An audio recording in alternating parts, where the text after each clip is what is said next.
सो hey guys, welcome है आप सभी का मेरे यूट्यूब चैनल आरबीआई सिंप्लीफाइड पे। मेरा नाम यश है और आज हम इकोनॉमिक टाइम्स न्यूज़पेपर का एनालिसिस करने वाले हैं, वो भी सेकंड फैब का। ठीक है, हमें पता है कि फर्स्ट फैब को बजट आया था। ठीक है, तो जो आज के न्यूज़पेपर में सारी न्यूज़ है ना, वो बजट फोकस्ड ही है। ठीक है, तो सारी बजट वाली ही न्यूज़ है। तो हम इनडायरेक्टली इस न्यूज़पेपर का एनालिसिस करते वक्त सारी बजट वाली न्यूज़ भी पढ़ लेंगे। ठीक है, इसके अलावा मैं एक और सीरीज़ लेके आऊँगा बजट की, जिसमें हम बजट की कुछ इंपॉर्टेंट न्यूज़ जो है उसको अच्छे से डिस्कस करेंगे एक ओरिएंटेड वे में। ठीक है, एक फॉर्मलाइज वे में। यहाँ पर जो न्यूज़ है वो थोड़े डिसओरिएंटेड है और नॉन फॉर्मलाइज है। ठीक है, इसके अलावा मैंने इकोनॉमिक सर्वे का वीडियोस बना रखी हैं। अभी 2 वीडियोस आ गई हैं, बाकी कुछ और वीडियोस मैं डालता रहूँगा। हर दिन मैं डाल दूँगा एक वीडियो। अगर आपको इकोनॉमिक सर्वे पढ़ना है और उसके इन डेप्थ एनालिसिस चाहिए तो आप ये वीडियोस को एक्सेस कर सकते हो, है ना, मेरे चैनल के थ्रू। और बाकी टेलीग्राम, हाँ टेलीग्राम का बता देता हूँ। मैंने अपना टेलीग्राम चैनल बना रखा है। अगर आपको इस सेशन की और पुराने सेशन की पीडीएफ चाहिए, ठीक है, तो आप ये टेलीग्राम चैनल ज्वाइन कर लेना। और इस टेलीग्राम चैनल का जो लिंक है वो इस वीडियो के डिस्क्रिप्शन में और मेरे आरबीआई सिंप्लीफाइड चैनल के अबाउट सेक्शन में मिल जाएगा आपको। तो अब सेशन स्टार्ट करते हैं। तो आज ये सारे कंटेंट हैं। ठीक है, थोड़ी ज़्यादा न्यूज़ है तो मे बी लंबा हो सकता है सेशन। 7 न्यूज़ तो ये हो गई। ठीक है, बाकी 4 न्यूज़ और ये हो गई ना, 11 न्यूज़ है टोटल, तो थोड़ा लंबा हो सकता है। ठीक है, तो पढ़ते हैं, है ना। तो फर्स्ट न्यूज़ क्या बोल रही है? Tax incentives and policy reforms, India's push to become a global data and AI hub.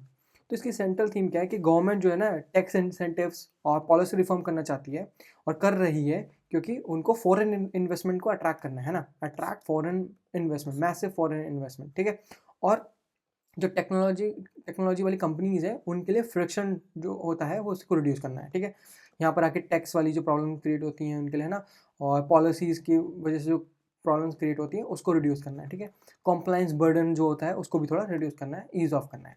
ठीक है, कोर स्ट्रेटेजी यही है कि टैक्स ब्रेक देना है। मेन तो यही है कि टैक्स ब्रेक देना है फॉर डाटा सेंटर्स। ठीक है, तो इन अब गवर्नमेंट ने क्या किया है इस बजट के अंदर, जो फॉरेन फर्म्स हैं अगर वो अपना डाटा सेंटर इंडिया के अंदर लगाना चाहती हैं तो उनको टैक्स एग्जम्पशन है। ठीक है, उनको टैक्स हॉलीडे है, उनको कोई टैक्स नहीं देना है इस पर। तो फॉरेन कंपनीज जो भी डाटा सेंटर इंडिया के अंदर लगाना चाहती हैं वो एग्जेम्प्टेड है टैक्स से। ठीक है, कब तक?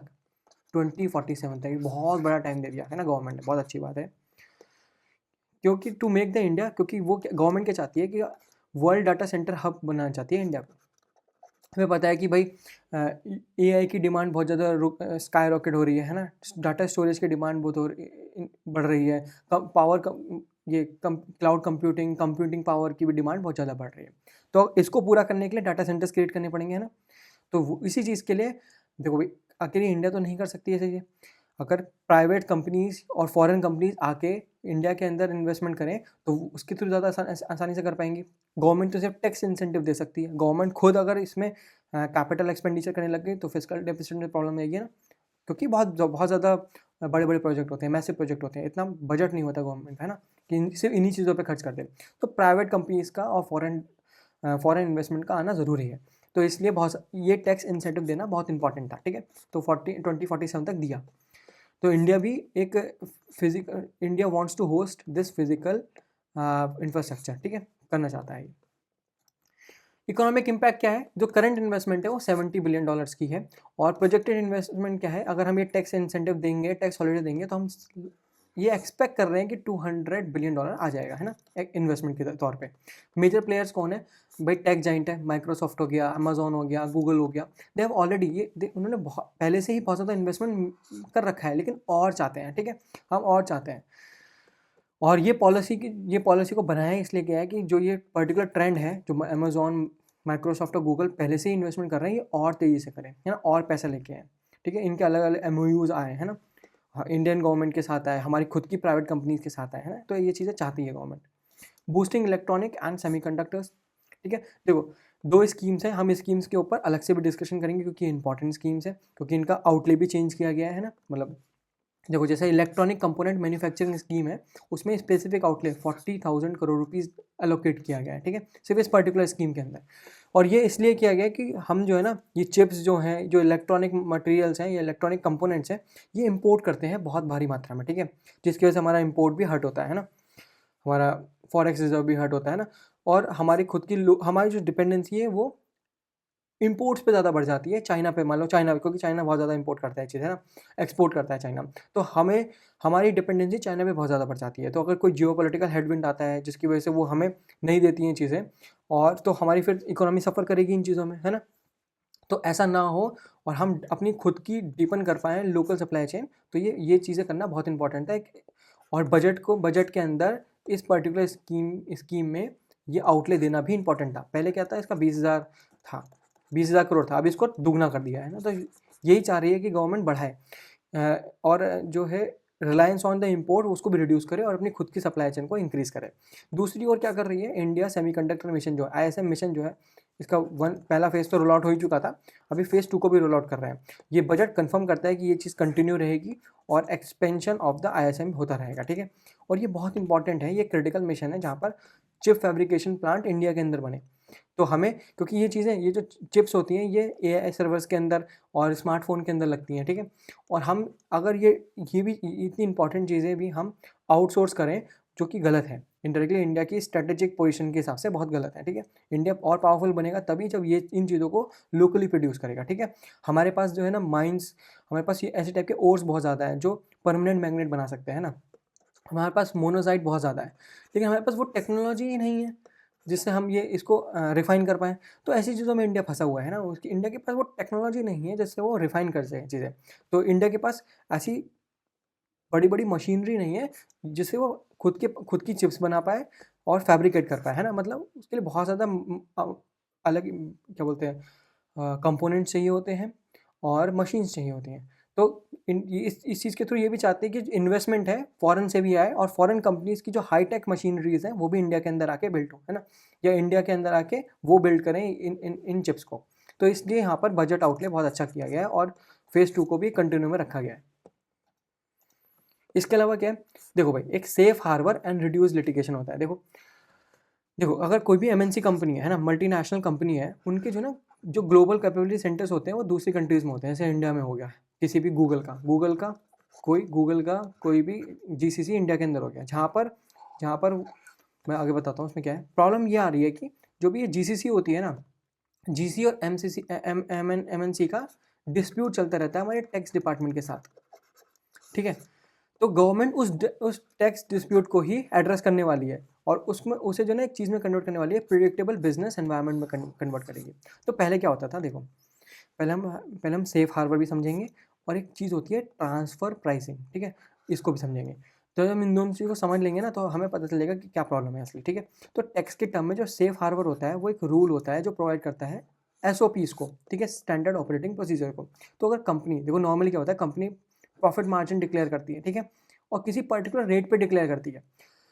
तो जब मान लो किसी कंपनी ने, जैसे GCC है, GCC ने प्रॉफिट मार्जिन, अपना प्रॉफिट डिक्लेयर किया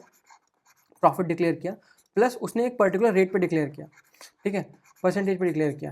तो इन्होंने डिक्लेयर तो कर दिया, लेकिन जो हमारी टैक्स अथॉरिटीज़ हैं, हमारा जो टैक्स डिपार्टमेंट है, उसको चेक करेगा कि सच में इतने ही रेट पे है और सच में जो रेट उन्होंने लगाया है वो सही है, प्रॉफिट जो है वो सही है। तो ये इस चीज़ को चेक करेगा, जो कि एक बहुत लेंदी प्रोसेस है। इसमें ऑडिटिंग करेगा, है ना, जो ट्रांसफ़र प्राइसिंग डिस्प्यूट है उसको भी देखेगा, उनको भी देखेगा। तो स्क्रूटिनी करेगा बहुत ज़्यादा, है ना, जिसकी वजह से एक लेंदी प्रोसेस हो जाएगी।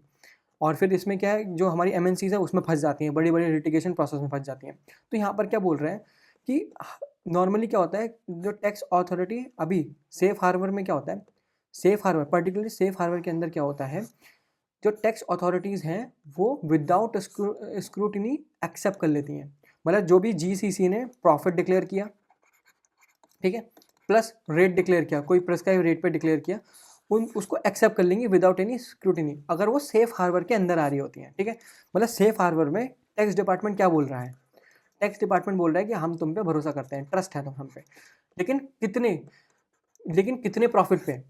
वो प्रॉफिट था पहले 300 करोड़ रुपए, अभी उसको बढ़ा के 2000 करोड़ रुपए कर दिया है। अभी आप 2000 रुपए तक करोड़ का जो रेवेन्यू थ्रेशोल्ड है, अगर आप वो बताओगे कि हाँ भाई अभी जो है 2000 करोड़ रुपए हमारा है, तो आप जो सेफ हार्बर के क्राइटेरिया के अंदर आ जाओगे। अगर आप सेफ हार्बर के क्राइटेरिया के अंदर आ जाओगे तो जो भी आप प्रॉफिट और रेट बताओगे टैक्स डिपार्टमेंट को, वो एक्सेप्ट कर लेगा विदाउट एनी स्क्रूटिनी, ठीक है। तो इससे क्या होता है, अवॉइड कर देते हैं लेंदी ऑडिट्स और ट्रांसफर प्राइस डिस्प्यूट, ठीक है।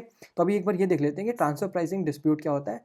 सेफ हार्बर तो हमें पता चल गया। सेफ हार्बर वो एक सेफ चीज़ प्रोवाइड कराता है जिससे बड़ी बड़ी कंपनी जो है स्क्रूटिनी से बच जाती हैं, ठीक है, लेंदी स्क्रूटिनी से बच जाती हैं। तो एक बार हम थोड़ा एग्जांपल के साथ डिस्कस करते हैं। जैसे कोई यूएस में कोई यूएस जाइंट है, मान लो गूगल है। गूगल का जो है एक जीसीसी है, ठीक है, कहाँ पर, बैंगलोर में, मतलब इंडिया में, इंडिया के अंदर, ठीक है। अभी जीसीसी क्या है, गूगल के लिए वर्क करता है। मान लो उसने कोड लिखा या कुछ भी वर्क किया, कोई वर्क किया जिसकी वैल्यूएशन थी, कितने का वर्क किया, मान लो 100 करोड़ रुपीज़ का वर्क किया, तो अभी 100 करोड़ रुपीज़ गूगल को देने पड़ेंगे जीसीसी को, है ना, ठीक है, 100 करोड़ रुपीज़। तो ये जो 100 करोड़ रुपीज़ था, यही इनडायरेक्टली प्रॉफिट बन जाएगा जीसीसी के लिए, ठीक है, क्योंकि जीसीसी ने इंडिया के अंदर बिजनेस किया, वहाँ पर कोड लिख के दिया या कुछ भी प्रोसेस करके दी गूगल कंपनी को, जो कि बाहर थी, यूएस के अंदर थी, ठीक है। तो इंडिया में इस जीसीसी का ये प्रॉफिट बन गया 100 करोड़ रुपीज़, ठीक है। तो ये क्या बोलते हैं, ये तो तुमने प्रॉफिट डिक्लेयर कर दिया, ठीक है, लेकिन तुम इस प्रॉफिट को डिक्लेयर सीधे नहीं कर सकते, इसमें प्लस कुछ रेट भी जोड़ना पड़ेगा आपको, प्रिस्क्राइब रेट, ठीक है। तो पहले क्या होता था, जो प्रिस्क्राइब रेट था ना, वो वेरी करता था। वेरी क्या करता था, मान लो मैं जो काम कर रहा हूँ वो सॉफ्टवेयर वाला काम है, ठीक है, तो ये बोलते थे कि हम 17% पे प्रिस्क्राइब करेंगे, ठीक है। और अगर मान लो R&D वाला काम है, अगर ये जीसीसी R&D वाला काम कर रही है गूगल के लिए, तो कितना 24% का रेट रखना पड़ेगा। तो जो रेट होता है ना, ये जो एडिशनल रेट जो होता है, प्रिस्क्राइब रेट होता है, ये असलियत में टैक्स होता है, किसके लिए, टैक्स डिपार्टमेंट के लिए, है ना, टैक्स डिपार्टमेंट, मतलब ये इंडियन गवर्नमेंट के लिए टैक्स होता है, जो इंडियन गवर्नमेंट रखती है अपने पास, ठीक है। ये जो टैक्स रेट प्रिस्क्राइब है, ये टैक्स की तरह वर्क करता है इंडियन गवर्नमेंट के लिए, मतलब इंडियन गवर्नमेंट के लिए क्या हो गया, ये रेवेन्यू हो गया, ठीक है।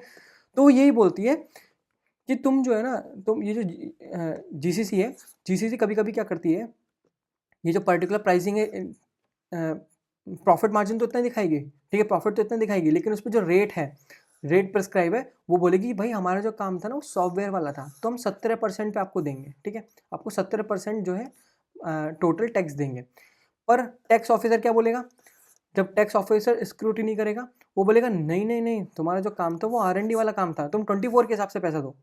तो इनमें लड़ाई हो जाती थी कि नहीं यार, हमारा जो है सॉफ्टवेयर वाला काम था, तो हम 17% के हिसाब से देंगे। और टैक्स डिपार्टमेंट बोलता था नहीं नहीं, तुम्हारा R&D वाला काम है, तो तुम हमें 24% के हिसाब से दो, तुम हमें ज़्यादा पैसा दो। तो यही चीज़ थी। देखो इस प्रोसेस को बोलते हैं ट्रांसफ़र प्राइसिंग, ठीक है, ट्रांसफ़र प्राइसिंग। अभी ट्रांसफ़र प्राइसिंग में जैसे मैंने बोला कि 100 करोड़, ये जो जीसीसी है, ये सिर्फ 100 करोड़ चार्ज नहीं करेगी गूगल को, वो चार्ज करेगी 100 crore plus rate prescribe rate, ठीक है। अभी मान लो अगर प्रिस्क्राइब रेट हुआ 15.5%, ठीक है, तो टोटल कितना चार्ज करना पड़ेगा यूएस को, 115.5 करोड़ रुपीज़। तो जो बिल भेजेगी ना वो यूएस को, वो 115.5 करोड़ का होगा। क्यों, क्योंकि 15.5 करोड़ तो गवर्नमेंट ले जाएगी, गवर्नमेंट, इंडियन गवर्नमेंट, क्योंकि तुम जीसीसी इंडिया के अंदर बिजनेस कर रही है ना, इसलिए, ठीक है। तो ये जो गवर्नमेंट को प्राइसिंग, ये होता था, ये जो पर्टिकुलर रेट था, ये चेंज करते थे। ये सॉफ्टवेयर वाले, जो जीसीसी होती थी वो बोलती थी सॉफ्टवेयर वाला है हमारा काम है, लेकिन जो टैक्स डिपार्टमेंट होता था बोलता था R&D वाला काम है। तो लिटिगेशन के अंदर खींच लेते थे ये टैक्स डिपार्टमेंट जो है यूएस वाली कंपनी को, ठीक है। तो अभी बहुत ज़्यादा डिस्प्यूट होने लग गए, ठीक है। तो जो बड़ी बड़ी गूगल हो गई, जैसे गूगल हो गई, गूगल बहुत बड़ी कंपनी है, इनका प्रॉफिट बहुत ज़्यादा होता है, तो इनके साथ भी बहुत सारा डिस्प्यूट होने लग गए। तो इसको ईज़ ऑफ करने के लिए, ये डिस्प्यूट कम हो, लेंदी ऑडिट्स कम हो, तो गवर्नमेंट ने बोला कि यार तुम ऐसा करो, जो हमने स्मॉल के लिए रख रखा था ना, सिर्फ 300 करोड़ वाले प्रॉफिट के लिए रख रखा था, अब उसको 200 कर देते हैं, कि गूगल भी आ जाए इसके अंदर, गूगल जैसी कंपनियां भी आ जाएं, ठीक है, लगभग 90% कंपनियां आ जाएं। तो अगर 90% कंपनियां आ जाएंगी तो इससे क्या फ़ायदा होगा, इससे फ़ायदा ये होगा कि भाई without any human intervention, without any tax department intervention, without any scrutiny, ये जो है अपना प्रॉफिट मार्जिन और रेट को बता सकती हैं, और एक पर्टिकुलर रेट पे पैसा दे सकती हैं गवर्नमेंट को। तो गवर्नमेंट को भी रेवेन्यू जल्दी मिल जाएगा विदाउट एनी लिटिगेशन, ठीक है। और जो कंपनीज़ हैं, जो MNC है, उसको भी फ़ायदा होगा, क्योंकि उसको ये लेंदी ऑडिट्स में नहीं जाना पड़ेगा, ट्रांसफर प्राइसिंग डिस्प्यूट नहीं देखना पड़ेगा, ठीक है, क्योंकि ट्रांसफर प्राइसिंग डिस्प्यूट में ये रेट जो प्रिस्क्राइब रेट है, ये प्रॉब्लम करता था। तो गवर्नमेंट ने क्या किया, गवर्नमेंट ने यही बोला कि देखो दो चीज़ें चेंज करी। एक तो दायरा बढ़ा दिया, 2000 करोड़ कर दिया। आप जो है ना रेवेन्यू थ्रेशोल्ड 2000 करोड़ तक कर सकते हो। अगर आप कोई भी जीसीसी अगर अपना प्रॉफिट बता रही है 2000 करोड़ रुपए, और ये इन्होंने क्या किया, एक जो हमारा मार्जिन रेट था, जो हमारा प्रिस्क्राइब रेट था, उसको फिक्स कर दिया। मैंने बोला था ना पहले सॉफ्टवेयर वाले के लिए होता था 17%, और R&D वालों के लिए, R&D वाला अगर सर्विस हो रही है तो उसके लिए 24%, इसमें डिस्प्यूट होता था। तो गवर्नमेंट ने बोला कि नहीं, तुम डिस्प्यूट मत करो, तुम 15.5 के हिसाब से दे दो, ये फिक्स्ड है, this is one of the lower rate. ठीक है, तो अगर कोई भी GCC 2000 करोड़ रुपए का प्रॉफिट दिखा रही है और अपना 15.5% वाला मार्जिन भी मेंटेन कर रही है, मतलब कोई इसका प्लस कर दो है ना, इसमें इतना वैल्यू दिखा रही है, ठीक है, तो वो अपने आप ही अप्रूवल में चली जाएगी। ठीक है, अपने आप ही वो टैक्स अप्रूव हो जाएगा, और गवर्नमेंट इतना पैसा 15.5% पैसा अपने पास रख के गवर्नमेंट मजे करेगी, और इनका जो टैक्स है वो भी खत्म हो गया, मतलब टैक्स वाला पार्ट भी खत्म हो गया, टैक्स डिस्प्यूट भी नहीं हुआ। क्यों नहीं हुआ? क्योंकि गवर्नमेंट ने, जो टैक्स डिपार्टमेंट था उसने कोई डिस्प्यूट क्रिएट नहीं किया, क्योंकि ये ऑटोमेटिक है, अप्रूवल अपने आप ही हो जाएगा कंप्यूटर के थ्रू। कंप्यूटर के अंदर डाटा डलेगा कि भाई इन्होंने जो डिक्लेरेशन किया है इतना किया है, और क्या इन्होंने 15.5% मेंटेन किया है, हाँ तो ठीक है, अप्रूव कर दो, आगे गवर्नमेंट टैक्स ले लेगी और अब मजे करेगी गवर्नमेंट, और यही मजे करेंगे। ठीक है, मैंने पहले बोला था कि भाई अलग अलग क्लासिफिकेशन थी सॉफ्टवेयर के लिए, ये अभी इन्होंने जो है ना ये 15.5% को IT टैक्स के अंदर ही बता दिया है, जिसकी वजह से क्या रिड्यूस हो जाएगा कन्फ्यूजन। ठीक है, तो यही है, this is expected to end this $1 billion worth of litigation. ये MNC और टैक्स डिपार्टमेंट के बीच में जो है इतना पैसा फंसा हुआ है, क्योंकि बार बार लिटिगेशन में घसीट लेती है MNCs को। ठीक है, और एंकरेज करती है जो new GCC to set up a shop in India with confidence. ठीक है, क्योंकि अगर ये पंगे नहीं करेंगे, डिस्प्यूट नहीं करेंगे, तो भाई दूसरी कंट्री भी अपने GCCs को यहाँ पर बनाएंगी, है ना, इंडिया के अंदर बनाएंगी, क्योंकि उन्हें पता है कि अब ये टैक्स कि अभी जो प्रॉफिट वाला पार्ट है वो भी इन्होंने बढ़ा दिया है, तो हमारी कंपनी भी अंदर आ जाएगी। ठीक है, और हम 15.5% एक अच्छा रेट है। ठीक है, एक अच्छा रेट है जो हम दे सकते हैं गवर्नमेंट को, कोई दिक्कत नहीं है। ठीक है, वही चीज़ है, क्योंकि खुद सोचो, अगर ये जो वैल्यू है, ये जो रेट है, अगर ये कम कर दें तो भाई गवर्नमेंट को दिक्कत होगी ना, गवर्नमेंट को कम पैसा मिलेगा, इंडियन गवर्नमेंट को। ठीक है, और अगर रेट ज़्यादा कर दें तो किसको होगी? दिक्कत होगी US कंपनी को, उन्हें ज़्यादा पैसा देना पड़ेगा। ठीक है, तो इसलिए एक बीच का रास्ता ढूंढा 15.5%। ठीक है, अब ना टैक्स डिपार्टमेंट लड़ेगा इनसे, और ये भी आके यहाँ पर सेटअप करेंगी GCC को, तो दोनों ही फायदे हैं। ठीक है, तो ओल्ड वे में क्या होता था? ओल्ड वे में अब देखते हैं ओल्ड वे में क्या होता था। ओल्ड वे में आप जो है ना ये सेफ हार्बर के लिए अप्लाई करते थे, तो फिर जो है ना एक टैक्स डिपार्टमेंट वाला बंदा चेक करता था कि सब कुछ सही है, आपने प्रॉफिट सही डिक्लेयर किया है, और जो उस पर मार्जिन है वो भी सही डिक्लेयर किया है, और अगर मान लो ये डिसएग्री करता है, नहीं आपने गलत किया है, तो दोबारा वहीं फंस गया सेम चीज़ में। अब न्यू वे में यही है, इसको हटा दिया, इस टैक्स डिपार्टमेंट वाले बंदे को हटा दिया। अब बोला कि भाई तुम्हारे अगर ये क्राइटेरिया मेट करता है तो सिस्टम अपने आप ही तुम्हें अप्रूव कर देगा, और हम अपना पार्ट ले लेंगे और तुम भी अपना पार्ट लेके मजे करो। ठीक है, सिस्टम अपने आप अप्रूव कर देगा, तो इंटरवेंशन खत्म कर दिया।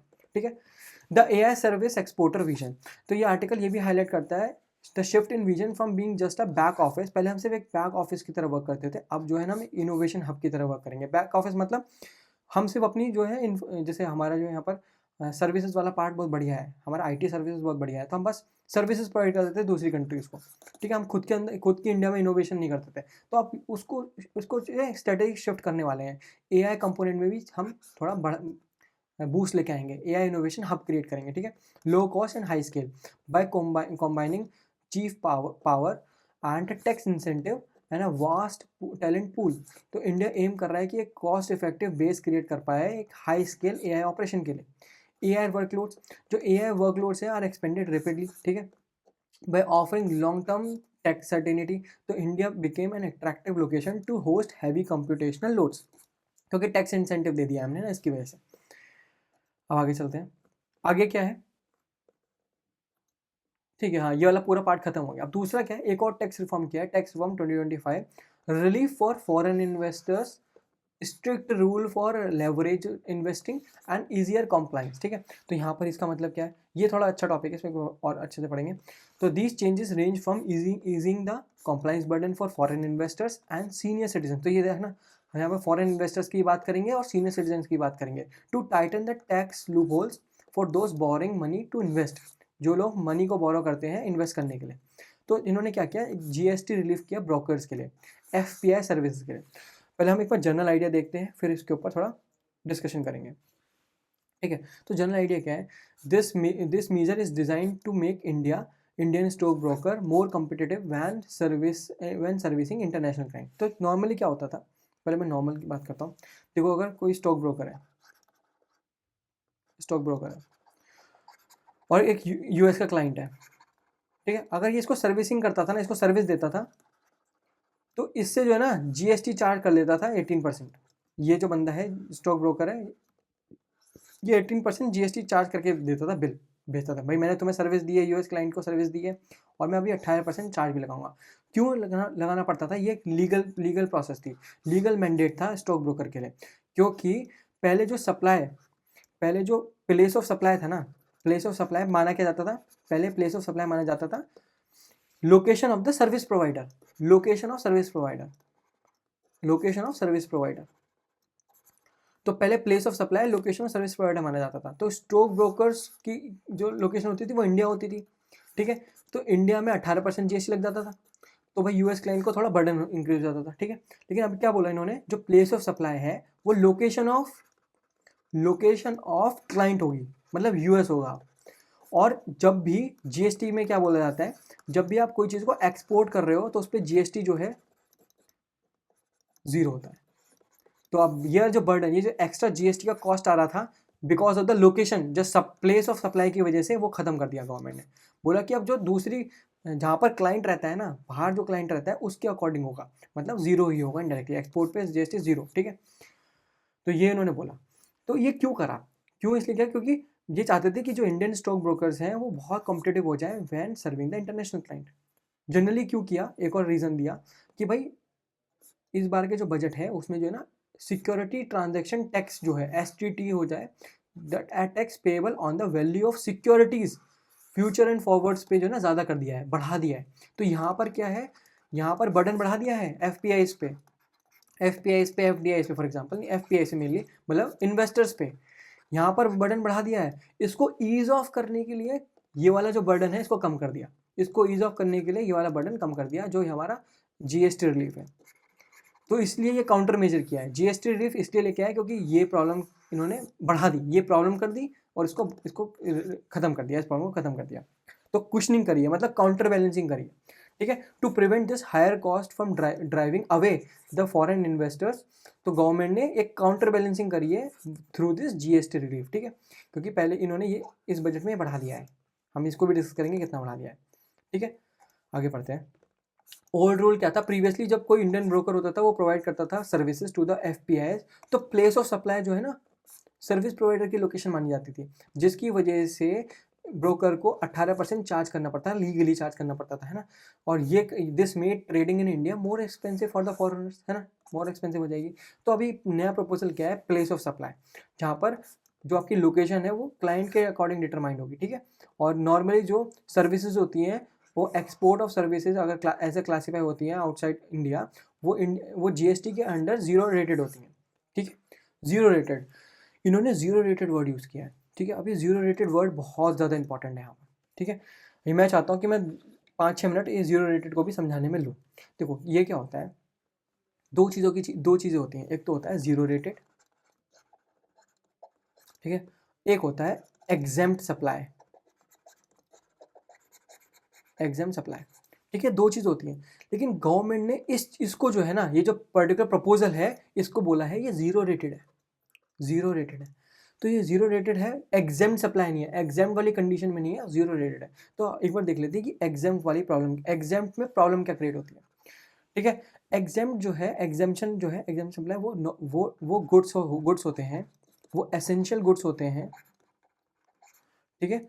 ये सोशल सर्विसेज होती हैं जो कि बहुत ज़रूरी हैं, और गवर्नमेंट चाहती है कि इन चीज़ों पे प्राइसेस जो है लो रहें, मतलब हेल्थ पे, ठीक है, हेल्थ पे, एजुकेशन पे लो रहें, तो ये इसमें क्या करती है, मान लो एग्जांपल लेते हैं, आप एक बेकर हो, है ना, एक बेकर है, बेकर जो है ब्रेड बना रहा है, ठीक है, ब्रेड को एग्जाम किया है इसमें, है ना, ब्रेड एग्जाम सप्लाई वाली कंडीशन में आता है, क्योंकि ये एसेंशियल चीज़ है ना, बहुत इंपॉर्टेंट चीज़ है, इस पे प्राइसेस कम ही होने चाहिए। तो ब्रेड जो है ये एग्जेम्प्ट सप्लाई के अंदर आता है, ब्रेड। तो एक बेकर अगर ब्रेड बना रहा है, मान लो ब्रेड बना रहा है या फ्रेश मिल्क निकाल रहा है, ठीक है, कर्ड बना रहा है या फ्रेश वेजीज कर रहा है, ये सारी जो है ना एग्जेम्प्ट सप्लाई होती हैं, ठीक है।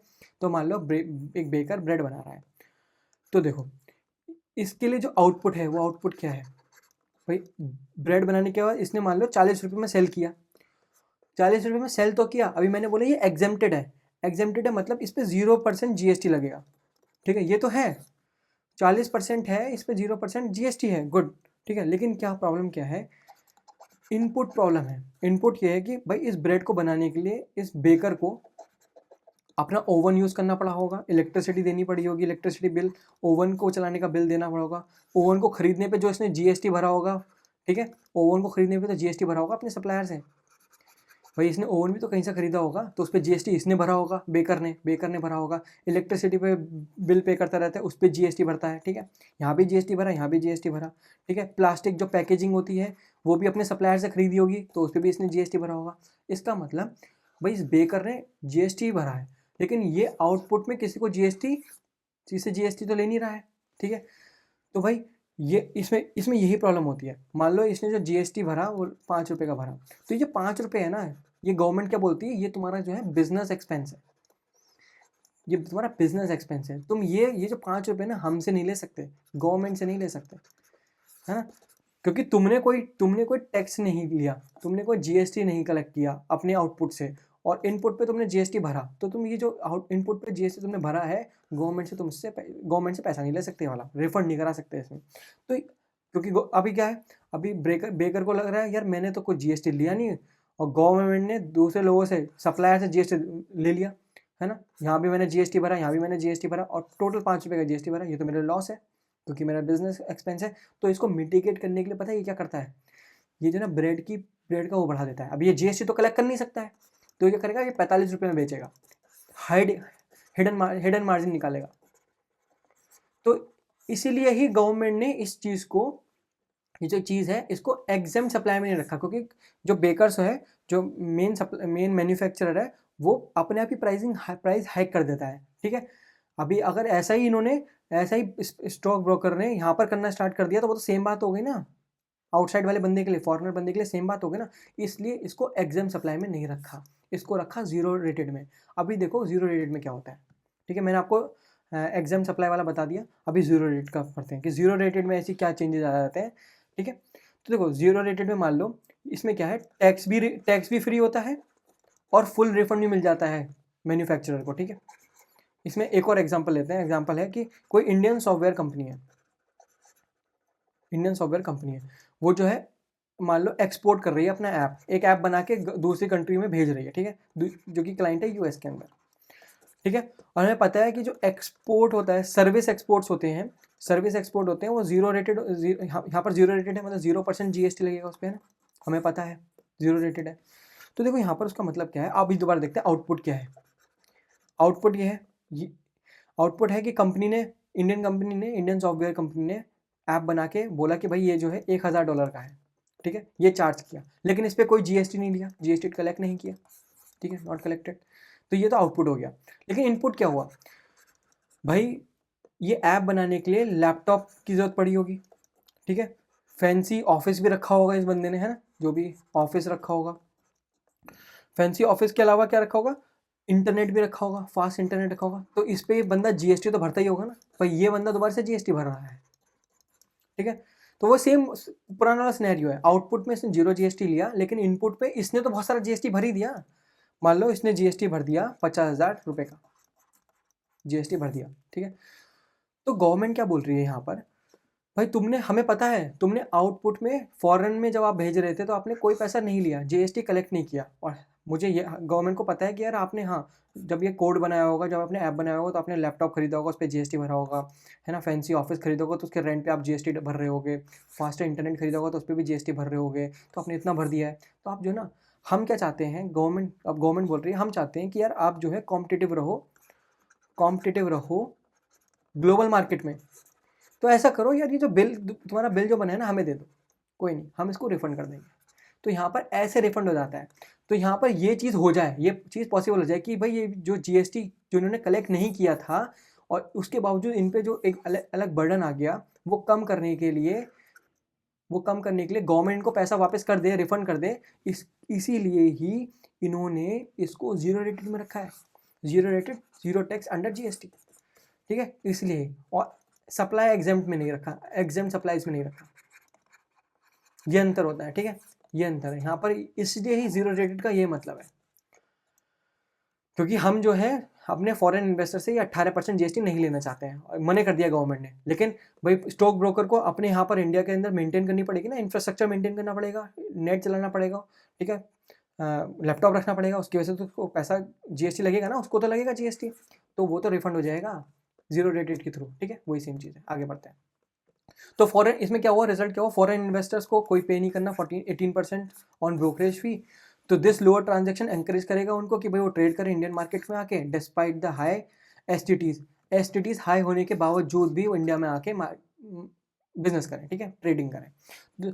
कंडीशन क्या है, the stock broker must receive payment in the convertible foreign exchange, यहाँ पर कन्वर्टेबल फॉरेन एक्सचेंज के मतलब डॉलर, यूरो या परमिटेड आईएनआर के अंदर ही करें। क्यों भाई, बिटकॉइन को यूज़ ना करें, जैसे बिटकॉइन वाली फालतू चीज़ें यूज़ ना करें, है ना, तो इसलिए बोला कि कन्वर्टेबल फॉरेन करेंसी होनी चाहिए। मैंने आपको बता दिया जीरो रेटेड और एग्जाम्प्ट वाले में क्या होता है, ठीक है, पूरा आपको मैंने बता दिया है। The distinction between the two terms is financially specifically regarding the input tax credit, ठीक है, जो मैंने अब इनपुट आउटपुट करके बताया है ना, मैंने बताया ना, आउटपुट में जीरो होता था लेकिन इनपुट में टैक्स टैक्स भरना पड़ता था, उसको ही क्रेडिट करना, उसको ही बचाना, उसको ही रिफंड करा लेना, यही पावर है जीरो रेटेड वाले में। देखो एग्जाम सप्लाई में क्या होता है, आप जीरो आउटपुट देते हो, वही same cheese, you do not charge the client, है ना, बट जो इनपुट टैक्स क्रेडिट होता है उसमें अलाउड नहीं होता, आपको पैसा वापस नहीं मिलता है ना, 5 रुपये जो हमने देखे थे बेकर के पास, वो वापस नहीं मिले थे। You can not claim a fund for the tax, fund refund for the taxes you paid on your business expense, क्योंकि बिजनेस एक्सपेंस बन गया, ठीक है, और ये स्कंक कॉस्ट है ना, जो आपके जो कंपनी के प्रॉफिट मार्जिन को खा जाएगा, बेकर के प्रॉफिट मार्जिन को खा जाता है।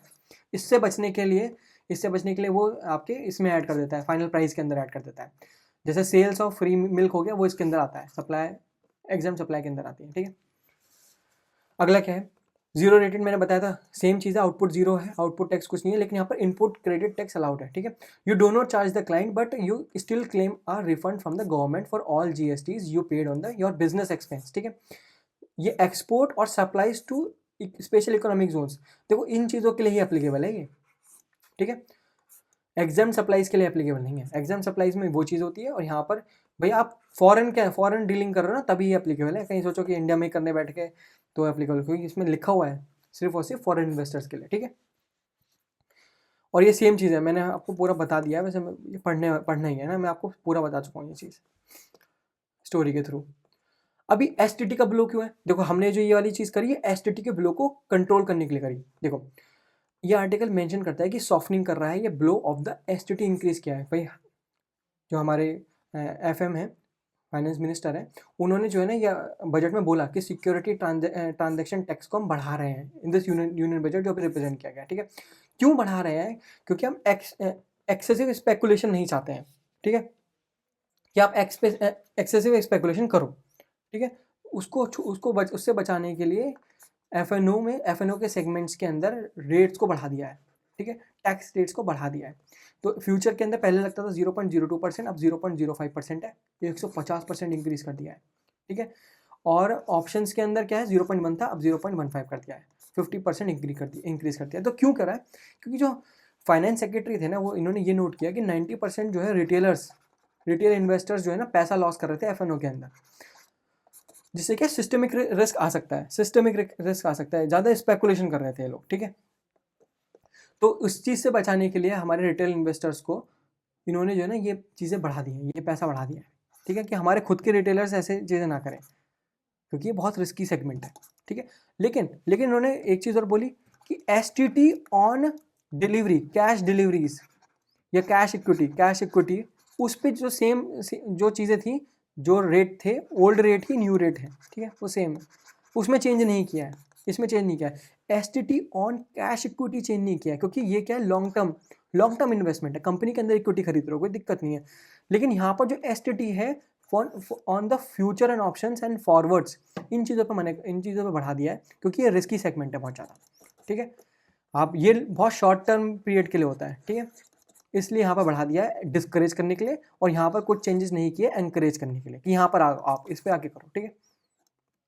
The blow for traders to break even, traders now need a much larger profit movement. ठीक है, अगर अब ये जो 0.05% बढ़ाया है, मतलब कर दिया है, अब इसके लिए जो हमारे ट्रेडर्स हैं उनको ज़्यादा प्रॉफिट मार्जिन चाहिए होगा, है ना, कि ये जो हायर टैक्स है इनको कवर कर पाएँ।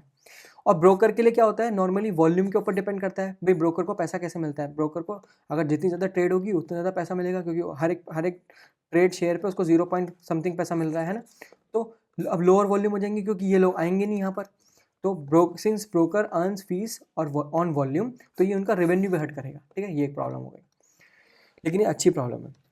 दूसरी जगह क्या आता है, दूसरी जगह higher tax burden on leveraged investors. ठीक है, तो ये सेक्शन क्या हायर करता है, ये प्लग कर रहे हैं specific tax benefit in used by investors who borrow money to invest in the market. Leverage investing होती है। तो लिवरेज इन्वेस्टिंग क्या होती है, मान लो मेरे पास पैसा नहीं है, पर मेरे पास सिक्योरिटीज़ हैं पड़ी हुई, तो मैं अपने स्टॉक ब्रोकर से जो है ना, स्टॉक ब्रोकर से पैसा ना उधारी पे ले लेता हूँ अपनी सिक्योरिटी को प्लेज करके। ठीक है, मैं उनको बेच के नहीं, उसको गिरवी रख के, कोलैटरल रख के। ठीक है, और मैं पैसा ले लेता हूँ। ठीक है, कुछ पर्टिकुलर परसेंटेज, ठीक है, पैसा ले लिया और फिर इसे मार्केट में लगा देता हूँ, मार्केट के अंदर लगा दिया, फिर उससे रिटर्न कमाया। ठीक है, रिटर्न कमाया और रिटर्न कमा के इसका जो स्टॉक ब्रोकर का पैसा था उसको वापस कर दिया, और जो ये 10% एक्स्ट्रा जो मुझे देना था, क्योंकि मैंने पैसा उधारी पे लिया है, जो इंटरेस्ट देना था वो भी दे देगा ये, क्योंकि इसका जो डिविडेंड है वो बहुत ज़्यादा हाई आया होगा, है ना। ऐसा नॉर्मल होता है। ठीक है, तो यहाँ पर ये क्या बोल रहे हैं, दिस अकर, जो लेवरेज इन्वेस्टिंग होती है, अकर तब होती है जब कोई इन्वेस्टर जो है ना लोन लेता है to buy the shares, share को बाय करने के लिए, म्यूचुअल फंड यूनिट को बाय करने के लिए। They pay interest on the loan but hope, देखो इसमें ये ज़रूरी है कि भाई रिटर्न आना चाहिए। अगर रिटर्न नहीं आया और तब भी आप उधारी ले रहे हो तो आप लोन का पैसा भी चुकाओगे और प्लस ये 10% एक्स्ट्रा भी चुकाना पड़ेगा, है ना। तो ये तो और ज़्यादा बर्डन क्रिएट करेगा। तो होप द रिटर्न और dividend from the investment will exceed the interest cost. तो जनरली क्या होता था, ठीक है, जनरली क्या होता था, मैं आपको वो बताता हूँ। मान लो कोई इन्वेस्टर है, उसने जो है ना बाय कर लिया 10% पे। ठीक है, मतलब 10% पे लोन लिया और उससे कुछ भी बाय किया, मतलब कोई शेयर बाय किया, और जो शेयर बाय किया उसका जो डिविडेंड यील्ड था, उसको जो शेयर था जो बाय किया उसका डिविडेंड यील्ड था 4%। ठीक है, तो अब इन्वेस्टर क्या करेगा, ये जो 10% इसने इंटरेस्ट दिया है ना, इसको भी डिडक्ट करेगा अपने फाइनल प्रॉफिट में से। ये फ़ायदा होता था। ठीक है, तो यही बोल रहा है, if you earn a dividend, आप कोई डिविडेंड इनकम अर्न करते हो, तो आपको अलाउ कर दिया जाता है, जो आपने इंटरेस्ट पे किया है ना अपने स्टॉक ब्रोकर को, उसको आप हटा सकते हो। You paid on the loan taken to buy those shares. ठीक है, और इसको कैप कर दिया था 20% of the gross dividend income. तो फॉर एग्जांपल अभी आगे एग्जांपल से देखेंगे। देखो, किसी बंदे ने लोन लेके 100 रुपये का डिविडेंड कमाया, लोन लिया और 100 रुपये का डिविडेंड कमा लिया फाइनली। ठीक है, उसने 30 रुपये लोन दे दिया स्टॉक ब्रोकर को। ठीक है, अभी ये क्या बोल रहा है, नॉर्मली ये 30 रुपये सब्ट्रैक्ट कर सकता था और 70 रुपये पे ही, 70 रुपये का जो डिविडेंड है उस पर ही टैक्स पे करता। ठीक है, उस पर ही टैक्स पे करता नॉर्मली, लेकिन उन्होंने 20% का कैप लगा रखा है। इन दोनों का मिनिमम 20 और 30 रुपीज़ और 20% ऑफ डिविडेंड, इसका मिनिमम करना है, इसका मिनिमम सब्ट्रैक्ट करना है। तो वो क्या है, 20 रुपये है। ठीक है, इन दोनों में 30 रुपये और 20 रुपये में कौन सा मिनिमम, 20 रुपये मिनिमम है। तो इसने बोला 100 रुपये तुमने डिविडेंड किया, उसमें से तुम 20 रुपये घटा सकते हो, और जो बाकी 80 रुपये बचे ना, अब तुम इस पे टैक्स पे करना बस। तो टैक्स बर्डन कम हो गया ना। इसको बोलते हैं double dipping strategy. Double dip मार दिया।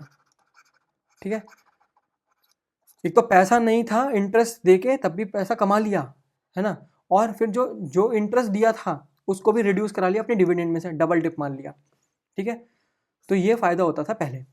तो अभी न्यू रूल के हिसाब से इसमें क्या था, लोग जो है ना स्पेकुलेशन बहुत ज़्यादा करते थे। मतलब क्या करते थे कि बहुत ज़्यादा पैसा लेवरेज में उठा लेते थे। ठीक है, और फिर उसे मार्केट में लगा देते थे और उससे पैसा कमाते थे। कभी कभी हर बार थोड़ा होगा कि तुम्हारा प्रॉफिट होगा, भाई लॉस भी हो सकता है। तो इससे क्या सिस्टमिक रिस्क क्रिएट हो सकता है लोगों पे, रिटेल इन्वेस्टर्स डूब सकते हैं, है ना। और जो हमारे हाई आगे पढ़ते हैं ना, बाद में पढ़ेंगे पहले इसको। तो अभी नया रूल क्या है, नया रूल यही है कि जीरो डिडक्शन, अब कोई डिडक्शन नहीं होगा, ठीक है, अब कोई डिडक्शन नहीं होगा on any interest cost against the dividend और एमएफ इनकम। तो अगर हम ऊपर वाले सिनेरियो को लें, तो जो भी मेरा डिविडेंड है, जो भी मेरा प्रॉफिट आया है, जो कि 100 रुपीज़ आया, रिगार्डलेस हमें इसी पे ही पे करना पड़ेगा टैक्स, इसी पे ही परसेंटेज ऑफ टैक्स पे करना पड़ेगा, रिगार्डलेस कि मैंने कितने इंटरेस्ट पे लोन उठाया था, ठीक है, मैंने कितने इंटरेस्ट पे लेवरेज किया था, उसका मैटर नहीं है। अब तुम्हें 100 का 100 करना पड़ेगा। अभी इससे क्या है, this significantly increase the effective tax burden on किस पे, हाई नेट वर्थ इंडिविजुअल्स पे, एचएनआई पे, जो नॉर्मली जो है ना बोरो करते हैं, गेम खेलते हैं, ये जो ना मार्केट को एक सट्टा बाजार बना दिया है ना, ऐसा बाजार बना दिया है। तो ऐसी चीज़ें ना करें कि भाई अपना मस्त लोन उठाओ, फिर उससे पैसे कमाओ, डबल डिप मारो और फिर अपना पैसा ही बचा लो। एक तो पैसा भी बचा लिया और जो भी डिविडेंड अर्न किया उस पर इंटरेस्ट रेट हटा के भी बचा लिया, तो डबल डिप मार ली। तो भाई ये चीज़ें ना करो। तो ये डिस्करेज करने के लिए कि भाई लोग जो है इन्वेस्टमेंट करें अपने खुद के पैसों की, ना कि लेवरेज करें, उठाएं मतलब पैसा लोन में उठाएं सिर्फ और सिर्फ डिविडेंड यील्ड बनाने के लिए, ठीक है, जिससे सिस्टमिक रिस्क आ सकता है। अगर मार्केट क्रैश हो गया फॉर एग्जांपल, तो सिस्टमिक एक प्रेशर क्रिएट हो जाएगा ना इन लोगों पे, हाई नेट वर्थ वाले इंडिविजुअल पे क्रिएट हो जाएगा, रिटेल इन्वेस्टर्स पे क्रिएट हो जाएगा ना। तो इसको डिस्करेज करने के लिए इन्होंने बोला कि तुम्हें पूरे डिविडेंड पे ही देना पड़ेगा, है ना, ये माइनस नहीं कर सकते अब तुम। तो ये एक अच्छी बात है। अगला, सिंप्लीफाइड कंप्लायंस कर दिया है फॉर द 15G और 15H जो फॉर्म होते हैं उस पर, ठीक है। तो इसका फ़ायदा क्या है, ईज़ ऑफ डूइंग बिजनेस और ईज़ ऑफ लिविंग को हेल्प करने के लिए इसका है, क्योंकि पेपर वर्क रिड्यूस करना है फॉर रिटेल इन्वेस्टर और सीनियर सिटीजन। देखो सीनियर सिटीजन के लिए 15H यूज़ होता है स्पेशली, और हमारे लिए नॉर्मल रिटेलर्स के लिए होता है 15G। तो ये एक सेल्फ डिक्लेरेशन फॉर्म होता है जो कि एक इन्वेस्टर को हमेशा देना पड़ता है अपने बैंक को या कंपनी को देना पड़ता है, टू प्रिवेंट द डिडक्शन। मतलब नॉर्मली क्या करती है, जो भी तुम्हें डिविडेंड मिलने वाला है, जो भी तुम्हें डिविडेंड मिलने वाला है वहाँ पर ही टैक्स काट लेंगे, tax deducted at source, TDS का फुल फॉर्म होता है टैक्स डिडक्टेड एट सोर्स। पहले से ही टैक्स काट के तुम्हें टैक्स कटने के बाद पैसा देंगे। अभी इसी से बचने के लिए ये तुम्हें एक सेल्फ डिक्लेरेशन फॉर्म डालना पड़ता है और अपनी कंपनी को या बैंक को देना पड़ता है कि भाई देखो मैं टैक्स स्लैब में नहीं आ रहा, मैं तो बहुत कम टैक्स स्लैब में हूँ, मैं तो बहुत कम पैसा कमा रहा हूँ, तुम मेरा टैक्स मत काटो, मैं तो बहुत छोटे टैक्स स्लैब के अंदर हूँ, ठीक है। On the interest and provide that investor total income, उसकी टोटल इनकम भाई टैक्सेबल लिमिट के अंदर होनी चाहिए ना, उसके नीचे होनी चाहिए, उससे भी कम होनी चाहिए, sorry, is below the taxable limit. तभी पॉसिबल है, तभी तुम सेल्फ डिक्लेरेशन फॉर्म डाल सकते हो ना, कि तुम यही बोल रहे हो ना कि भाई मेरी जो मैं टैक्स स्लैब के बहुत नीचे आ रहा हूँ, जो जिसमें टैक्सेबल मुझे टैक्स नहीं भरना पड़ता है, तो मेरा क्यों टैक्स काट रहे हो भाई, मुझे फिर बाद में दोबारा से फाइलिंग करनी पड़ेगी, उसके थ्रू पैसा लाना पड़ेगा, है ना, 1 साल तक गवर्नमेंट के पास लॉक रहेगा मेरा पैसा। मैं ये नहीं चाहता, है ना, क्योंकि मैं तो भाई वैसे ही 2 लाख रुपए कमाता हूँ पूरे साल में, है ना, मेरी तो टैक्सेबल इनकम ही नहीं है ना, टैक्सेबल इनकम ही नहीं है, तो तुम मेरा क्यों काट रहे हो भाई पैसा, वैसे ही मैं बहुत बहुत पुअर हूँ और हो जाऊँगा, है ना, बाद में मुझे 1 साल बाद मिलेगा। तो यही बोल रहे हैं, इसको आसान करने के लिए और पेपर वर्क रिड्यूस करने के लिए, क्योंकि तुम्हें फिर फाइलिंग करनी पड़ेगी, है ना, उसको रिड्यूस करने के लिए इन्होंने एक पोर्टल बना दिया है, ठीक है। पहले क्या होता था, अगर एक इन्वेस्टर ने 10 कंपनी के अंदर शेयर होल्ड कर रखे हैं तो उसे मैन्युअली फिल्ड आउट करना पड़ता था और सबमिट करना पड़ता था फॉर्म सारी कंपनीज को सेपरेटली एवरी ईयर, जो कि एक रिपीटेटिव और कम्बरसम टास्क है। अब इसको सॉल्यूशन क्या किया, एक सेंट्रलाइज सबमिशन सिस्टम बना दिया। तो अब इन्वेस्टर को सिर्फ और सिर्फ NSDL को और CDSL को ही एक बार डॉक्यूमेंट देना है, और जो ये कौन सी एंटिटीज़ होती हैं जो आपके डीमेट अकाउंट को होल्ड करती हैं, और फिर बाद में ये जो एंटिटीज़ हैं अपने आप ही जो है ना आपकी सारी रिलेवेंट इन्फॉर्मेशन जो भी कंपनी है उसको, जो भी पर्टिकुलर कंपनी है, रेस्पेक्टिव कंपनी उसको दे देगी, ठीक है। तो आपको सिर्फ एक बार ही करना है और वो भी डिजिटली करना है ना, मैनुअली फिल नहीं करना है। तो बेनिफिट क्या है, this drastically cut the administrative hassle for the taxpayer and ensure that the TDS wrongly deduct ना हो due to the missed paperwork, ठीक है। अगला है India open a direct gateway for global investors, the PROI direct pass revolution, ठीक है। तो ये आर्टिकल एक ग्राउंड ब्रेकिंग स्ट्रक्चरल चेंज है ऑन इंडियन इक्विटी मार्केट, ठीक है। प्रपोज किया गया है यूनियन बजट के अंदर। एसेंशियली गवर्नमेंट जो है क्या करना चाहती है, यहाँ पर डेमोक्रेटाइज करना चाहती है, डेमोक्रेटाइज करना चाहती है किसको, access to the Indian stock market for global citizens, ठीक है। इनडायरेक्टली बाईपास करना चाहती है मिडिल मैन को, जैसे म्यूचुअल फंड्स, और डायरेक्ट बाय करना चाहती है स्टॉक, ठीक है। तो नॉर्मली क्या होता था, अगर कोई फॉरेन इन्वेस्टर है उसको इन्वेस्ट करना है तो वो डायरेक्ट नहीं कर सकता इंडियन मार्केट के अंदर, है ना, वो डायरेक्ट मनी नहीं डाल सकते, तो फॉरेन मनी जो है डायरेक्ट नहीं आ सकता इंडियन मार्केट के अंदर। वो कैसे आएगा, वो अलग अलग रूट से आएगा। एक तो है एफपीआई रूट है, एक एफडीआई रूट है, और एनआरआई और ओसीआई रूट है। तो एफपीआई रूट क्या होता है, एक लार्ज इन्वेस्टर्स होते हैं, पेंशन फंड्स होते हैं, हेज फंड होते हैं, और ये इंडियन स्टॉक को बाय करके रखते हैं। तो मान लो जो ये एफपीआई का फंड हो गया, ठीक है, और ये इंडियन मार्केट के अंदर इनकी वो है, ये इंडियन मार्केट को एक्सेस कर सकते हैं, ठीक है। अभी जो कोई फॉरेन इन्वेस्टर है, एफआई है, फॉरेन इन्वेस्टर है, वो इसके थ्रू ही मार्केट एक्सेस कर पाएगा। जो भी इस म्यूचुअल फंड में मनी फंड्स क्या बोलते हैं, स्टॉक्स होंगे, उन्हीं को ही बाय कर सकता है बस वो, ठीक है, ठीक है, क्योंकि वो कंप्लायंस ये देख लेगा। पहले ऐसा होता था, तो इनके थ्रू, मिडिल मैन के थ्रू आना पड़ता था। अगर एफडीआई है तो भी ऐसी सेम चीज़ों के थ्रू आना पड़ेगा, ठीक है। तो यही प्रॉब्लम होती थी इन लोगों, ये डायरेक्टली हमारे मार्केट के साथ डील नहीं कर सकते थे, एफपीआई और एफडीआई के थ्रू करना पड़ता था, ठीक है। तो एफडीआई के थ्रू करना पड़ रहा है, जो कि एफडीआई में क्या होता है, कंपनी बाय करती है large stake to run a business in India, ठीक है। तो ऐसे करके आप एक एफपीआई अपना पैसा डाल सकता है ना। और एक एनआरआई और OCI, overseas citizen of India, है ना, या नॉन रेजिडेंट इंडियन, ठीक है। ये इनको एक स्पेसिफिक प्रिविलेज दिया जाता है ना नॉर्मली, कि अगर ये इंडियन है और लिविंग अब्रॉड कर सकते हैं तो ये डायरेक्ट मार्केट को एक्सेस कर सकते हैं। लेकिन जो फॉरेन इन्वेस्टर्स हैं ना, वो डायरेक्ट नहीं कर सकते हैं तो इनके लिए एक नया रूट बनाया गया, ठीक है। उस रूट को बोला PROI, डायरेक्ट पास, ठीक है। तो वो देख लेते हैं वो क्या है। तो अगर कोई नॉर्मल यूएस और यूके सिटीजन है, जिसकी कोई इंडियन रूट नहीं है, एनआरआई नहीं है ना, ओसीआई नहीं है, तो वो डायरेक्टली अपना ब्रोकरेज अकाउंट नहीं खुलवा सकता और 100 शेयर ऑफ रिलायंस बाय नहीं कर सकता या इन्फोसिस बाय नहीं कर सकता। उसको जो है ना ETF फंड या म्यूचुअल फंड में डालना पड़ेगा पैसा, और वो कौन मैनेज करता है, वो एफपीआई मैनेज करता है। तो इनके मिडिल मैन के थ्रू करना पड़ेगा। तो एक उन्होंने नया रूट लेके आए, person resident outside India, PROI। तो इसमें क्या है, ये टारगेट करेगा फॉरेनर्स को जो कि एनआरआई नहीं है या ओसीआई नहीं है, ठीक है। तो इसमें क्या है, ये जो इन्वेस्टर्स हैं, ये जो एफआईज हैं, ये डायरेक्टली लिस्टेड कंपनी के अंदर इन्वेस्ट कर सकते हैं थ्रू कौन सी स्कीम, पोर्टफोलियो इन्वेस्टमेंट स्कीम, ठीक है। तो पोर्टफोलियो इन्वेस्टमेंट स्कीम में क्या होता है, PIS के अंदर क्या होता है, जो भी फॉरेनर है ना, कोई भी फॉरेनर है, वो KYC कराएगा किसी भी बैंक के साथ, ठीक है। KYC कराएगा, KYC प्रोसेस हमेशा ज़रूरी होती है। और इसको बैंक जो है एक यूनिक इन्वेस्टर कोड दे देगा PIS के थ्रू, ठीक है। PIS के थ्रू एक फॉरेन इन्वेस्टर बैंक में KYC करा के एक यूनिक इन्वेस्टर कोड ले सकता है, ठीक है। और इसके थ्रू सारे के सारे इन्वेस्टमेंट कर सकता है, अपना खुद का एक डीमेट अकाउंट मेंटेन कर सकता है, ठीक है। तो यही है, तो डायरेक्ट एक्सेस मिल जाएगा थ्रू दिस यूनिक कोड, ठीक है। अब इसका फ़ायदा क्या है, इसका फ़ायदा और भी है। इसका फ़ायदा ये है, सीमलेस रिपैट्रिएशन हो जाएगा, ठीक है। तो गवर्नमेंट जो है ना, इन लोगों को, इन एफआईज को जो है, फॉरेन इन्वेस्टर्स को सीमलेस रिपैट्रिएशन प्रोवाइड करा रही है, ये सुविधा प्रोवाइड करा रही है कि यहाँ पर जो है ना, जो भी कैपिटल या प्रॉफिट ये बनाएंगे, ठीक है, वो फुल्ली पूरे का पूरा अपनी कंट्री के अंदर वापस लेके जा सकते हैं, अपनी खुद की कंट्री के अंदर लेके जा सकते हैं, कोई गवर्नमेंट रोक के नहीं रखेगी, ठीक है। तो इसको बोलते हैं सीमलेस रिपैट्रिएशन, ठीक है।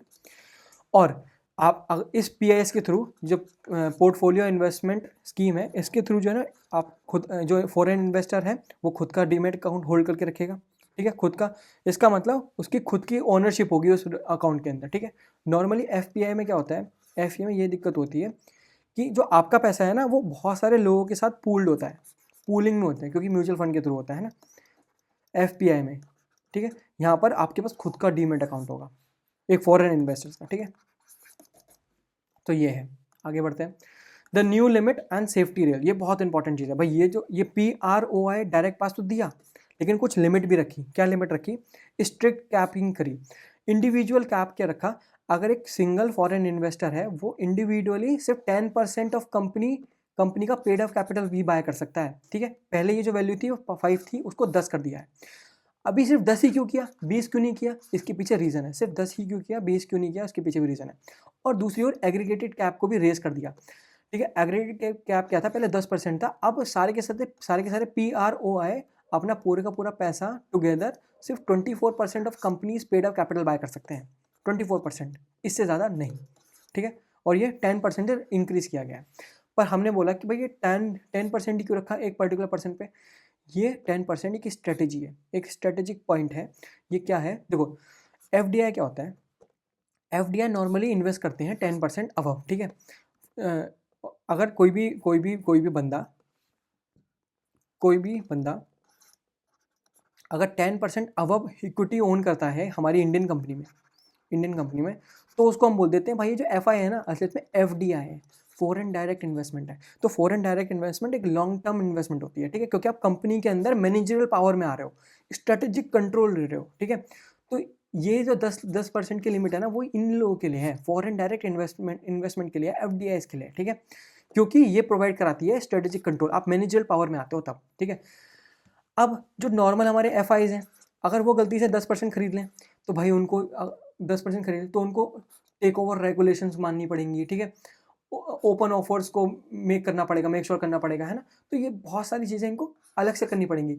एक एफ आई ये सब चीज़ें नहीं करना चाहता, भाई क्यों करेगा ये, तो इसलिए इनको कैपिंग कर दिया है कि भाई तुम जो है ना 10% से कम ही रहना, क्योंकि अगर तुम 10% से ज़्यादा हुए तो तुम्हें जो है ना एफ डी आई बनना पड़ेगा इंडिया में, ठीक है, और तुम्हें फिर वो टेक ओवर रेगुलेशन फीमा एक्ट के थ्रू ही सब काम करने पड़ेंगे, है ना, जो कि बहुत कम्बरसम और कॉम्प्लेक्स टास्क है। तो इसको ही रिड्यूस करने के लिए ऐसी फालतू चीज़ें ना हो और हमारे एफ आई जो हमारा एफ आई का पैसा है वो आसानी से इनफ्लो हो पाए, इसलिए इनको बोला कि भाई 10% ही रखो, तुम ज़्यादा मत करो, ठीक है। It keep the investment purely financial not managerial, तुम कंट्रोल मत लो, तुम बस फाइनेंशियल फंडे पे रहो बस, ठीक है। आगे बढ़ते हैं। स्ट्रेटेजिक लुक क्या है, stick your money. Normally problem क्या फेस हो रही थी गवर्नमेंट को कि एफपीआई जो है ना, बहुत एफपीआई का पैसा क्या होता है, एफपीआई का जो पैसा होता है वो हॉट मनी होता है, कोई प्रॉब्लम आई नहीं, इन्होंने पैसा पहले खींचना स्टार्ट कर दिया, ठीक है। ये पैसा बहुत पहले निकाल लेते हैं, ठीक है, क्योंकि ये स्टॉक्स के अंदर में स्टॉक या शेयर खरीद कर बैठे रहते हैं। कहीं जो एफडीआई होते हैं वो इंफ्रास्ट्रक्चर में पैसा लगाते हैं, तो ये एकदम बेच के नहीं भाग सकते, है ना, क्योंकि इंफ्रास्ट्रक्चर में लगा के रखे हैं। लेकिन ये जो एफपीआईज होते हैं ये हॉट मनी होती है इनके पास, और ये एकदम पैसा खींच लेते हैं अगर हमारा मार्केट थोड़ा शेकी हुआ तो, है ना। तो वो यही प्रॉब्लम को काउंटर करने के लिए, एफपीआई के आउटफ्लो को काउंटर करने के लिए ये चीज़ करी, एक पीआरओ डायरेक्ट पास बनाया डाइवर्सिफिकेशन करने के लिए, कि जो इंडिविजुअल रिटेल इन्वेस्टर है वो अपना मनी जो ना लॉन्ग टर्म के लिए रखता है, नॉर्मली हैज करने के लिए नहीं रखता है ना, स्पेकुलेशन करने के लिए नहीं रखता, तो इसलिए वो लॉन्ग टर्म के लिए रखता है, ऐसा डाइवर्सिफाई कर पाए, ठीक है, by attracting wealthy individual directly without any middleman, ठीक है। इंडिया होप कर रहा है कि वो एक रेजिलियंट बफर बना पाएगा अगेंस्ट द इंस्टीट्यूशनल सेलिंग जो एफपीआईज करते हैं। Attracting global wealth, many global investors want the exposure of India growth story, हमारी जो जीडीपी है वो 7.4 के हिसाब से बढ़ रही है ना, ऐसा हमारा इकोनॉमिक सर्वे बोल रहा है, ठीक है। तो ये जो ग्रोथ स्टोरी है इसमें ये पार्टिसिपेट करना चाहते हैं, बट क्या डिसलाइक करते हैं, एक तो फीस डिसलाइक करते हैं, ठीक है, जो हमने भी कम कर दिया ना, हमने भी पढ़ा था ना 18% वाला जीएसटी जो लगता था, उसको डिसलाइक करते हैं। और भाई वो पूल ऑफ फंड के अंदर पैसा नहीं डालना चाहते क्योंकि उसमें बहुत रिस्ट्रिक्शंस होती हैं, ठीक है, वो डायरेक्टली हमारे मार्केट के साथ ट्रेड करना चाहते हैं। तो इसको भी अट्रैक्ट करने के लिए किया ये काम है, this let them pick their own winners, ठीक है, ना कि फंडेड वाले जो फंड के अंदर जो होते हैं उसको ना पिक करके खुद के शेयर्स वो पिक कर सकते हैं, है ना, आज़ादी रहेगी, मोर फ्लेक्सिबिलिटी। बेनिफिट और रोड ब्लॉक्स भी पढ़ लेते हैं। देखो डायरेक्ट कंट्रोल, इन्वेस्टर आप खुद के स्टॉक को चूज कर सकते हैं, अब जो फंड मैनेजर पिक कर रहा है उस पर डिपेंडेंट नहीं रहना पड़ेगा, जो एफपीआई पिक कर रहा है उस पर डिपेंडेंट नहीं रहना पड़ेगा, खुद के स्टॉक कर सकते हैं। केवाईसी एंड ऑन बोर्डिंग, भाई ये थोड़ा डिफिकल्ट टास्क रहता है क्योंकि इसमें फीमा के लिए नेविगेट करना पड़ता है इन सारी कॉम्प्लाइंस को, और एक अब्रॉड वाले पर्सन के लिए ये नाइटमेयर रहता है, ठीक है। तो ये थोड़ा चैलेंजेस है, इसको थोड़ा रिड्यूस करना है। रिपैट्रिएशन कर सकता है, पूरे का पूरा पैसा वापस लेके सकता है, पूरा प्रॉफिट होम कंट्री में लेके आ सकता है, लेकिन एक प्रॉब्लम रहता है, इमीडिएट इम्पैक्ट है ये थोड़ा कम है, but global investors are at currently risk of avoiding risky emerging markets, ठीक है, क्योंकि मार्केट टाइमिंग की वजह से। सिंप्लिसिटी क्या है, बाईपास कर देता है मिडलमैन को या एफपीआईज को, ठीक है। बट क्या है भाई, आपको केवाईसी करानी है, ठीक है, तो केवाईसी में क्या है, आपको वेरीफाई करना पड़ेगा अपनी आइडेंटिटी, टैक्स स्टेटस, है ना, जो कि अक्रॉस द बॉर्डर थोड़े डिफिकल्ट रहते हैं और लीगली भी रहते हैं बहुत ज़्यादा, है ना, उसमें बहुत ज़्यादा लीगल प्रोसीजर भी रहता है, तो ये थोड़ा डिफिकल्ट पार्ट है जिसको हम आगे फ्यूचर में कम करने की कोशिश करेंगे, ठीक है। आगे बढ़ते हैं। मैंने आपको यही बेनिफिट है नोट ब्लॉक के अंदर, ये थोड़ा नहीं, ये नहीं है, ठीक है। इसमें क्या है, अलग अलग पाथ बता रखे हैं ना कि अलग अलग पाथ क्या करते हैं, पार्ट 2 क्या करता है, और हमारा जो अभी जो पीआईएस का पाथ है, पीआरओआई का पाथ है, वो क्या करता है ना। तो ये सेम चीज़ मैंने आपको बताई है, बस उसको टेबल के फॉर्मेट में डाल दिया है, ठीक है। Government reverses buyback tax rule, relief for retailers, clamp down on promoters arbitrage. ये बड़ी सही चीज़ है। देखो आर्टिकल क्या बोल रहा है, आर्टिकल यू टर्न मारने की बात कर रहा है, सिग्निफिकेंट यू टर्न मारा है इंडियन टैक्स कोड में। मतलब पहले गवर्नमेंट ने कुछ कर दिया था, गवर्नमेंट को पता चला कि यार ये तो बड़ी खतरनाक चीज़ कर दी, अरे वापस मारो, वापस आ जाओ, तो ऐसे कर यू टर्न मारा है इन्होंने, ठीक है। तो किस चीज़ को यू टर्न मारा है, how share buybacks are taxed. मतलब पहले क्या होता था, देखो 2024 फर्स्ट ऑफ अक्टूबर में कोई इन्होंने एक चीज़ लेके आई, एक पर्टिकुलर रूल्स लेके आए, जिसकी वजह से सिनेरियो चेंज हो गया, ठीक है। और पहले कुछ और सिनेरियो था, और जब ये अभी अभी बजट लेके आए, इसके बाद सिनेरियो कुछ और हो गया है। अभी हमारा यूनियन बजट आया, इसके बाद सिनेरियो कुछ और हो गया है।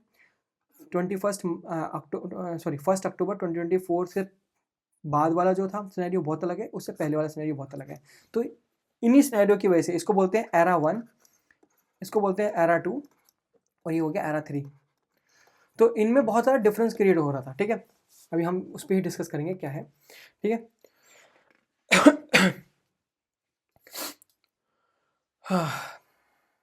The key takeaway is that the government is fixing a broken tax rule introduced in late 2024, जो किया था, जो कि गलती से एक्सीडेंटली पेनलाइज कर देता था स्मॉल इन्वेस्टर्स को। अभी देखेंगे वो कैसे करता था।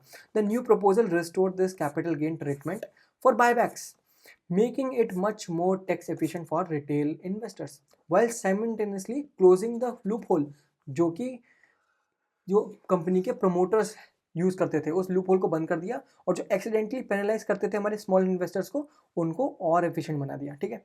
अब वो कैसे किया, क्या किया, वो हम आगे देखेंगे। देखो प्रॉब्लम क्या थी, प्रॉब्लम थी डिस्टॉर्शन एक प्रॉब्लम था। देखो एक पहले रूल था जो इफेक्टिव हुआ 1 अक्टूबर 2025 के बाद, और अब तक चलता आ रहा है, ठीक है। उसने कुछ प्रॉब्लम क्रिएट करी, और जो पहले था उसने भी एक प्रॉब्लम क्रिएट करी, और अब बजट के बाद जो आया है उसने प्रॉब्लम सारी सॉल्व कर दी। तो पहले प्रॉब्लम क्या था, डीम्ड डिविडेंड प्रॉब्लम था।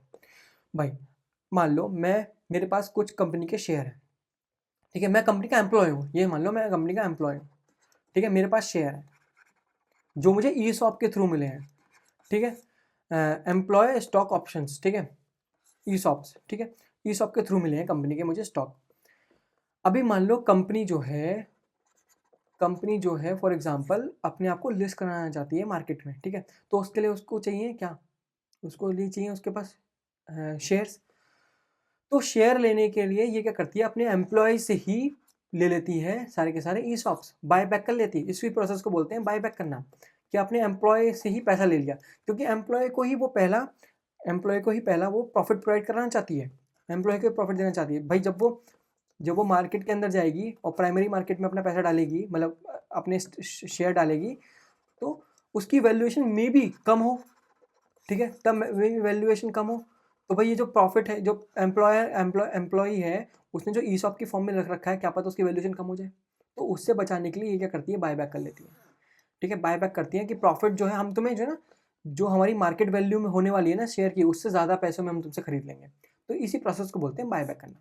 तो पहले जब ये बायबैक करती थी, मान लो मेरे पास, मैं एम्प्लॉय हूँ, 100 रुपये के शेयर है मेरे पास, और अब वो जो 100 रुपये के शेयर है वो 150 रुपये के हो गए फॉर एग्जाम्पल। तो ये बोलती थी ठीक है, हम ये कंपनी 150 रुपये दे देगी एम्प्लॉय को, और शेयर खरीद लेगी वापस। तो ये प्रोसेस हो गई बायबैक की। लेकिन दूसरी ओर आती थी टैक्स डिपार्टमेंट की नज़र, ठीक है। टैक्स डिपार्टमेंट ने ये नहीं देखा कि 100 रुपये का परचेज प्राइस था, परचेज प्राइस था एम्प्लॉय के लिए, ठीक है। उसने ये नहीं देखा कि 100 रुपये की वैल्यू पे इसने खरीदा था, या 100 रुपये की वैल्यू पे उसे मिला था, जो भी था। उसने ये देखा कि कंपनी ने जो है ना 150 रुपये दे दिए इस बंदे को, बस यहीं पकड़ लिया कि कंपनी ने 150 रुपये दे दिए, तो ये अब पूरे का पूरा 150 रुपये, पूरे का पूरा 150 रुपये डिविडेंड मान लेगी टैक्स डिपार्टमेंट। टैक्स मान लेगा 150 रुपये, पूरे का पूरा डिविडेंड। भाई तुम्हारा जो ना 150 रुपये डिविडेंड है, अब तुम इस पे टैक्स भरो, क्योंकि ये तुम्हारी इनकम आ गई है, 150 रुपये तुम्हारी इनकम आ गई। ये भूल गया कि 100 रुपये का जो है वो परचेस प्राइस था फॉर एग्जाम्पल। उसने ये देखा, उसने क्या देखा, 100 रुपये का परचेस प्राइस नहीं देखा, टैक्स वाले परचेस प्राइस नहीं देखा।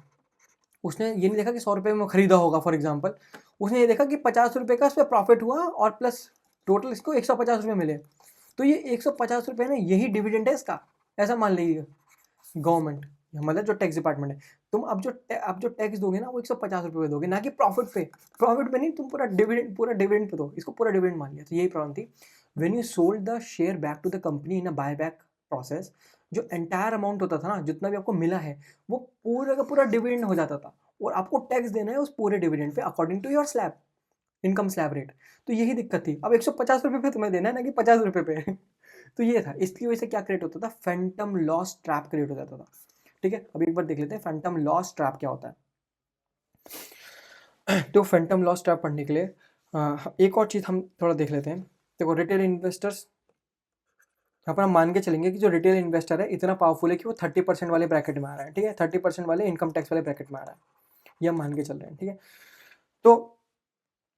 तो जो भी इसका 150 रुपये है वो 30% पे लगा होगा। ठीक है, क्योंकि 150 रुपये पूरा का पूरा डिविडेंड मान लिया। ठीक है, ना कि 50 रुपये जो प्रॉफिट था उसको डिविडेंड माना। ठीक है, तो मतलब ज़्यादा पैसा पे करना पड़ गया। ठीक है, अब आते हैं स्टोरी पे। अभी स्टोरी स्टार्ट करते हैं। स्टोरी है, मान लो वही सेम एग्जांपल ले रहा हूँ, सेम एग्जांपल है। 100 रुपये आपने बाय किया। ठीक है, 50 रुपये का प्रॉफिट, 150 में आपने सेल किया, तो 50 रुपये आपका हो गया प्रॉफिट। ठीक है, तो नॉर्मली क्या होता है, नॉर्मली यू हैव टू पे the tax on 50 rupees. But यहाँ पर क्या गवर्नमेंट बोल रही है, तो तुमने बाय बैक में किया है, तुम 150 पे दोगे। ठीक है, ये प्रोसेस होगी गवर्नमेंट की। तो यहाँ पर पार्ट ए, अभी पार्ट ए के हिसाब से समझते हैं। पार्ट ए का मतलब है इनकम।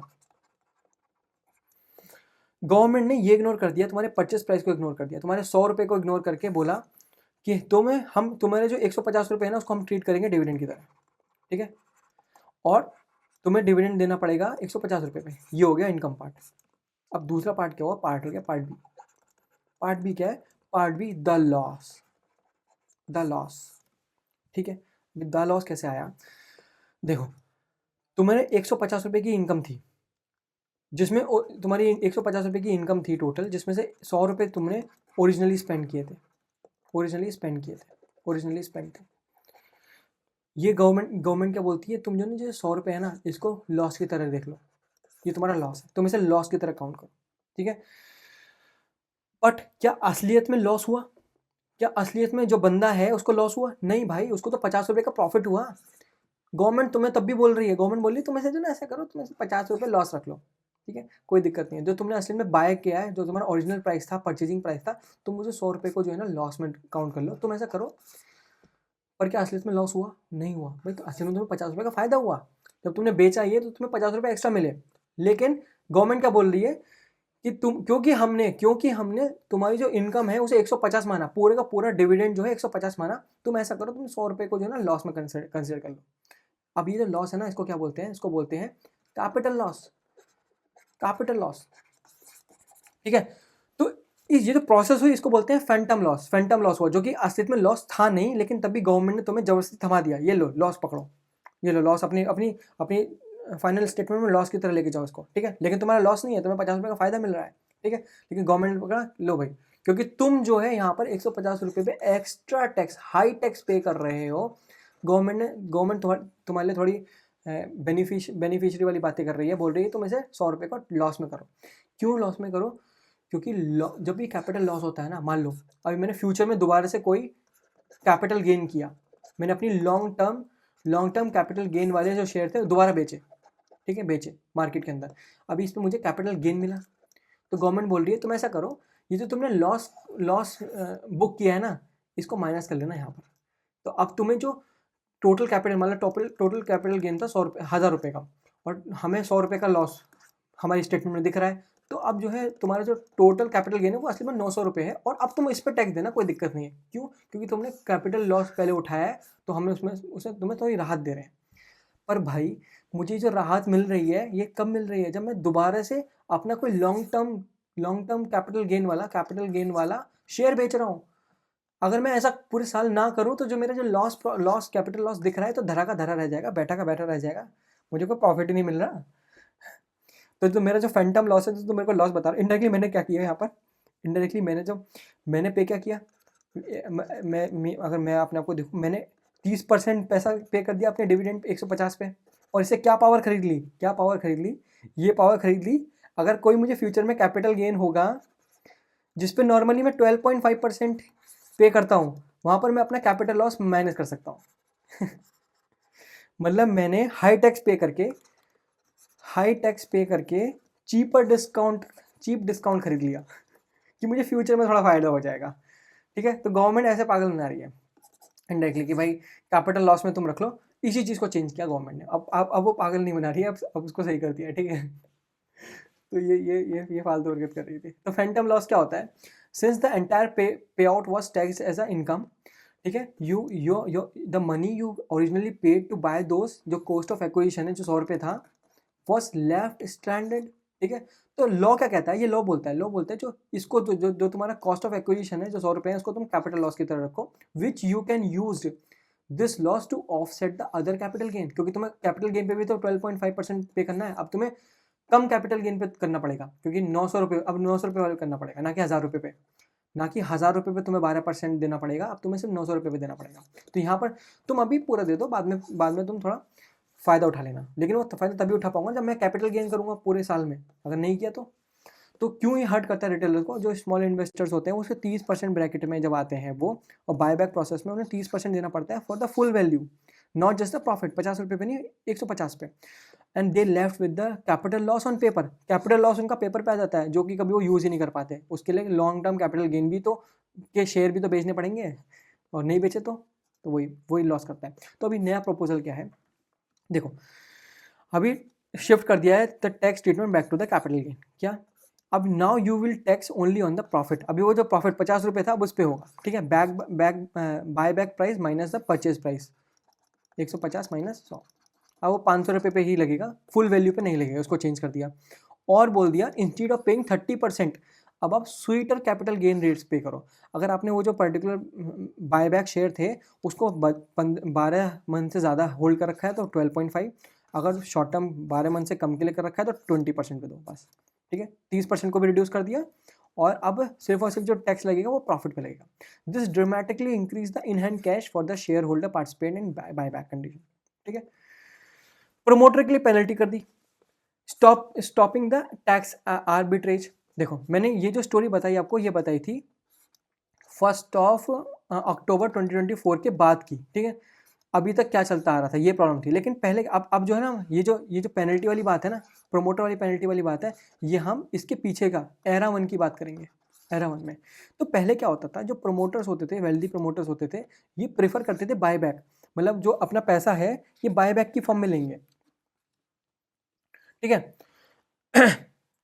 तो देखो बायबैक में क्या फायदा हो रहा है, ना कि डिविडेंड की तरह। क्योंकि डिविडेंड में इनको 30% या 39% देना पड़ेगा, क्योंकि सरचार्ज भी लगेगा, टैक्स भी लगेगा, प्लस सरचार्ज भी लगेगा, प्लस सेस भी लगेगा, सब लगेगा, है ना। और तब उन पर तो पैसा कम हो जाएगा।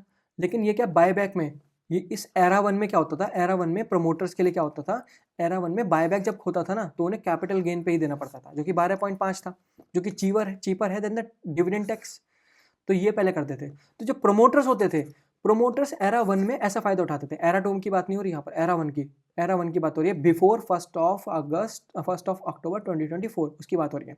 तो वेल्दी प्रोमोटर्स थे, वो जो है ना बायबैक का ऐसे फायदा उठाते थे।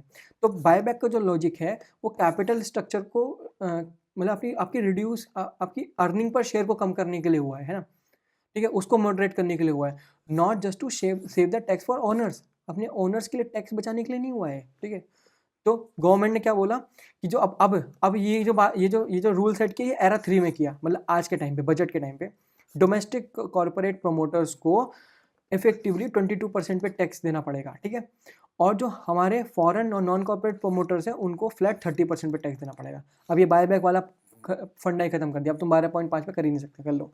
तो ये डिस्करेज करेगा company with the higher promoter holdings for launching buyback purely just to save the tax bill. ठीक है, टैक्स बिल बचाने के लिए डिस्करेज करेगा। ठीक है, ये जो बात हुई, ये एरा 2 की, एरा 1 की बात हुई। जो पीछे में बात कर रहा था, ये वाली जो बात हुई है, ये एरा ये वाली जो बात हुई है, ये एरा 2 की बात हुई है। ठीक है, तो यही मैंने यहाँ पर आपको बता दिया है कि एरा 1 में क्या होता था, कंपनी को ये सेक्शन 115 QA के थ्रू मिल जाता था, जिसमें इनको फ्लैट 23% या 12.5% ही पे करना पड़ता था नॉर्मली। ठीक है, एरा 1 में ये फायदा होता था। एरा 2 में जो शेयर होल्डर्स होते थे वो डिविडेंड टैक्स पे करते थे, जो कि 30% वाले प्रॉब्लम होती थी, जो रिटेलर के लिए ट्रैप हो जाता था, क्योंकि टैक्स जो है पूरे अमाउंट पे कर रहे हैं। ठीक है, ये एरा 2 वाली प्रॉब्लम थी। जो मैंने पहले डिस्कस करा था वो एरा 2 वाली प्रॉब्लम थी, और जो मैंने अभी डिस्कस करी वो एरा 1 वाली प्रॉब्लम थी। इसको एरा 3 के अंदर आज के दिन में खत्म किया गया। ठीक है, अभी फिक्स कर दिया रिटेलर्स को, तो फिक्स कर दिया 12.5 पे अगर LTCG है। ठीक है, लॉन्ग टर्म कैपिटल गेन है। लेकिन शेयर होल्डर को दूसरी ओर पेनलाइज कर दिया कि भाई तुम जो है तुम तो 22 पे आ जाओ। ठीक है, तुम 12.5 के बंदे नहीं हो। ठीक है, क्योंकि तुम टैक्स बेनिफिट करोगे फिर इससे ना। तो हमने ये भी खत्म कर दिया। ठीक है, अभी अगला पढ़ते हैं। Budget 2026 sends a mixed signal, fintech Titan, space and creative economy supercharge. तो इसमें क्या है, कॉन्ट्रास्टिंग मैसेज है टू द 4 मेजर सेक्टर्स। में थोड़ा पढ़ेंगे, ज़्यादा कुछ समझने निकला नहीं है। तो while the space technology creative industries receive strong policies and funding support, the digital payment ecosystem face a funding squeeze and e commerce exporters get the long awaited procedure relief. ठीक है, तो पढ़ते हैं। इस बार क्या किया है, यूपीआई और डिजिटल पेमेंट में हनी द शंक माई सोप्स। तो इसमें क्या होता है, पहले जो ना फाइनेंशियल ईयर 27 में अभी जो है उसके अंदर 2000 करोड़ रुपए ही एलोकेट किए हैं। भाई फाइनेंशियल ईयर 26 में जो हमारा अभी पुराना था उसके अंदर 2196 करोड़ रुपीज़ एलोकेट किए थे, अभी कम कर दिया। इंडस्ट्री क्या बोलती है, हमारी डिमांड जो पेमेंट काउंसिल ऑफ इंडिया है वो बोलती है भाई तुम ऐसा करो, तुम 10,000 करोड़ रुपए डालो, तुम 10,000 करोड़ रुपए एलोकेट करो, तुमने 2,000 करोड़ किए हैं, ये कम है। तो कोर इशू यही था कि भाई ज़ीरो, जो ये हमारे जो यूपीआई के बंदे हैं, जो फिनटेक कंपनीज हैं, बैंक्स हैं, गूगल पे, पेटीएम और फ़ोन पे है, ये जो ना कोई भी चार्ज नहीं कर सकते थे, ज़ीरो एमडीआर। ठीक है, ये कोई भी एमडीआर चार्ज नहीं कर सकते थे। ठीक है, अभी नहीं कर सकते, कोई भी ट्रांजैक्शन पे फ़ी नहीं चार्ज कर सकते फॉर कस्टमर्स और मर्चेंट। तो बैंक और फिनटेक को खुद ही ये बेयर करना पड़ता था cost, infrastructure cost, cyber security cost, customer acquisition cost, ये सब खुद ही बैंक या फिनटेक कंपनीज बेयर करते थे। और बाद में कंपनसेशन कहाँ से मिलता था, भाई गवर्नमेंट सब्सिडी देती थी इससे। ठीक है, तो ऐसे करके ये अपना काम चलाते थे, अपने घर चलाते थे। लेकिन अभी इन्होंने सब्सिडी कम कर दी है, तो इससे इम्पैक्ट क्या होगा, अब जो ये फ़ोन पे है, गूगल पे है, पेटीएम है, ये कैशबैक नहीं देगी। ठीक है, और एक्सपेंड भी नहीं कर पाएगी। और जो छोटे छोटे मर्चेंट है ना, वो भी नई फिनटेक कंपनी नहीं आ पाएगी, ऑन बोर्ड नहीं होगी, क्योंकि उनको पता है उनको कोई इंसेंटिव नहीं मिल रहा ज़्यादा, है ना, इसलिए नहीं आएगी। और रूरल एरियाज़ के अंदर अब पेनिट्रेशन कम हो जाएगा, हमारी क्या बोलते हैं फिजिकल फाइनेंशियल इंक्लूजन कम हो जाएगा इंडायरेक्टली, ऐसा बोल रहे हैं। लो इंसेंटिव, ये सब चीज़ें प्रॉब्लम क्रिएट करेगा, affecting the push towards a digitally hindered economy. ठीक है, वो सेम चीज़ ये यूपीआई वाले में किया। अभी स्पेस में किया इन्होंने, clearing the runway, total allocation किया डिपार्टमेंट को 13,705 करोड़ रुपीज़। और टोटल स्पेस हेड्स को क्या किया, स्पेस टेक्नोलॉजी हेड को क्या किया, 10,397 करोड़ रुपीज़, जो कि मेजर शेयर है। इसमें फोकस किस पे करने वाले हैं, गगनयान, ह्यूमन स्पेस फ्लाइट के अंदर करने वाले हैं, नेक्स्ट जनरेशन लॉन्च व्हीकल बनाने वाले हैं, new satellite constellation and launch infrastructure करने वाले हैं ना। तो बहुत सारी चीज़ें करने वाले हैं इसके थ्रू, टेक्नोलॉजी हेड के थ्रू। ठीक है, तो जो 20% राइज है इन कैपिटल एक्सपेंडिचर, ये जो है ना एसेट बनाने के लिए दिया गया है, ना कि सिर्फ इसरो को चलाने के लिए। भाई एसेट वैसेट बनाओ, कुछ नए नए प्रोजेक्ट करो, और प्राइवेट पार्टिसिपेशन को भी एनहांस किया है। यहाँ पर share satellite range and facilities provide कराई जाएंगी स्टार्टअप्स को, कि वो जैसे कि स्काई रूट हो गया या अग्निकुल हो गया, ये कम्पीट कर पाए globally with the giant players like space x. ठीक है, इनसे तो प्राइवेट पार्टिसिपेशन भी अलाउ किया। तो ये अच्छी बात, यहाँ अच्छी बात, और यूपीआई में थोड़ी बुरी बात। ठीक है, e-commerce export and commercial break for MSME, ये बहुत बढ़िया, बहुत बढ़िया किया इन्होंने इस बार। ठीक है, इन्होंने क्या किया, जो कॉमर्शियल ब्रेक किया फॉर एमएसएमईज, हमारे यहाँ पास 63 मिलियन एमएसएमईज है। ठीक है, इतनी टोटल एमएसएमईज है। तो अब हम रेस्ट्रिक्टिव मॉडल से ठीक है हाई वेलोसिटी मॉडल पे जाना चाह रहे हैं। ठीक है, बजट में ऐसी बातें बोली गई। ठीक है, तो ओल्ड बॉटलनेक क्या होता था भाई, जो कोरियर की सर्विस होती थी, कोरियर एक्सपोर्ट होते थे, वो जो ना 10 लाख पर कंसाइनमेंट ही कैप थे। मान लो मुझे कोई ज्वेलरी भेजनी है जिसकी वैल्यू 10 लाख या 10 लाख से कम है, तो मैं कोरियर के थ्रू भेज सकता हूँ। लेकिन अगर ज़्यादा हो गई, ठीक है, ज़्यादा हो गई तो मैं भेज ही नहीं सकता, मैं कोरियर के थ्रू नहीं भेज सकता, मुझे कन्वेंशनल कार्गो मेथड यूज़ करना पड़ेगा, कन्वेंशनल कार्गो वे यूज़ करना पड़ेगा। ठीक है, जो कि मेरे लिए क्या प्रॉब्लम क्रिएट करेगा, जो भाई कन्वेंशनल कार्गो मेथड है, वो प्रॉब्लम क्या क्रिएट करता है, उसके लिए हैवी डॉक्यूमेंटेशन चाहिए आपको, है। आपको हैवी डॉक्यूमेंटेशन करनी पड़ेगी, बिल ऑफ एंट्री चाहिए होगा, ठीक है, बिल ऑफ एंट्री चाहिए होगा, कॉम्प्लेक्स कस्टम इक्वेशंस को इक्वेट करना पड़ेगा, कस्टम प्रॉब्लम्स होंगी, कस्टम क्लियरिंग होगी, है ना। और क्योंकि कार्गो बड़े बड़े होते हैं तो स्लोअर हो जाएगा टाइम का, slower transition time, transit time, ठीक है। अभी जो बंदा है उसको बहुत, जो बायर है उसको बहुत दिन वेट करना पड़ेगा, लेकिन अभी गवर्नमेंट ने क्या किया, ये वैल्यू को रिमूव कर दिया, ये वैल्यू कैप को रिमूव कर दिया। तो अगर आप कोई जयपुर में बंदा है, कोई ज्वेलर है जो कि 15 लाख रुपए वाली ज्वेलरी को बेचना चाहता है, तो वो कोरियर के थ्रू, वो DHL और फेडेक्स के थ्रू भेज सकता है अपनी जेम्स हैंडीक्राफ्ट एपरल्स को, ठीक है, उनको बोस्ट किया है। और जो एक्सप्रेस कोरियर चैनल्स हैं उनको यूज़ कर सकता है, जो कि ये हैं, ठीक है, और किसी भी वैल्यू को भेज सकता है क्योंकि वैल्यू कैप हटा दिया है, और 3 से 5 दिन के अंदर ग्लोबली डिलीवर कर सकता है, फास्टर कंसाइनमेंट कर सकता है, ठीक है, ये फ़ायदा हुआ है। दूसरा क्या है, फास्ट, ये तो फास्टर शिपिंग हो गया। दूसरा क्या है, improve system for return consignment. And earlier, पहले क्या होता था, re import face double taxation problems and custom delays. तो देखो क्या होता था, डबल टैक्स ट्रैप है ये। आपने कोई आइटम एक्सपोर्ट किया, ठीक है, भाई बायर को पसंद नहीं आया, बायर ने बोला ले जाओ वापस, अभी ये दोबारा आ गया, तो भाई टैक्स डिपार्टमेंट या कस्टम डिपार्टमेंट पता है क्या सोचेगा इसको, भाई ये जो बायर ने वापस किया है ना, ये एक्चुअली फ्रेश इम्पोर्ट है, तो इस पर भी टैक्स दो, ठीक है, इस पर भी टैक्स दो, यहाँ पर भी टैक्स दो, यहाँ पर भी टैक्स दो, दोनों जगह टैक्स दो। अभी जो जो इसका मैन्युफैक्चरर था, जो जयपुर का ज्वेलर था, वो ये प्रूव करता रहेगा कि यार भाई ये वही एक्सपोर्ट है जो इम्पोर्ट, जो वापस हो के आया, रिटर्न हो के आया, ये वही इम्पोर्ट है, मतलब वही एक्सपोर्ट है, ये यही प्रूव करता रहेगा, ठीक है। तो ये टाइम टेकिंग प्रोसेस है, इसलिए कस्टम डिलेज होंगे और डबल टैक्सेशन फेस करना पड़ेगा, ठीक है। इसको हटा दिया, अब ऐसा इसमें जो है इम्प्रूवमेंट की है। तो major boost for MSME sellers on Amazon global, SC और शॉपिफाई एक्सपोर्ट, अभी इसमें फ़ायदा होगा, है ना।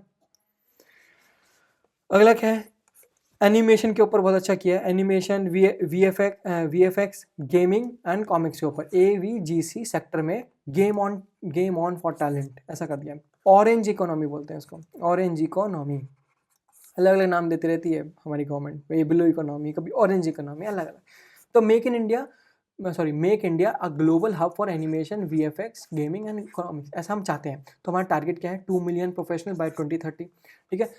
इसको मैनेज कौन करेगा, Indian institute of creative technologies, IICT Mumbai को टू लीड, ठीक है। ग्रास रूट इंफ्रास्ट्रक्चर क्या है, 15,000 सेकेंडरी स्कूल के अंदर ये हब क्रिएट करना चाहते हैं, और 500 कॉलेजेस के अंदर ये कंटेंट क्रिएटर लैब बनाना चाहते हैं इससे। तो इससे क्या होगा, building skill like 3D modelling, game designing, XR, ठीक है, film making from school level से हमें सिखाया जाएगा, और क्रिएट करेगा talent pipeline for studios like Disney, Rockstar games and Indian gaming startups, ठीक है। तो इस चीज़ में हेल्प करेगा। लेकिन लोग क्या इसको थोड़ा बैकफायर की तरह ले रहे हैं कि आप जो है ना लोग जो है ना रील बनाएंगे ज़्यादा, क्योंकि तुम ये जो है ना कंटेंट क्रिएटर वाले काम कर रहे हो, है ना। अब लोग रील बनाएंगे, ऐसी चीज़ें करेंगे, है ना, सोशल मीडिया पे ज़्यादा घूमेंगे, ऐसा ऐसा ऐसा सोच रहे हैं, ऐसे बैकलैश मिल रहा है इससे। लेकिन भाई इसका काम ये है, ठीक है, ना कि रील बनाने का। तो मोटिव समझो यार गवर्नमेंट का, अलग ही है हमारी गवर्नमेंट। अगला क्या है, अगला है electronics 2.0, India shift from assembling in India to make and design in India, ठीक है। ये मैं थोड़ा जल्दी करूँगा क्योंकि इसके ऊपर मैं अलग से वीडियो बनाने वाला हूँ, क्योंकि यहाँ पर क्या बहुत सारी स्कीम्स के ऊपर बात करी है।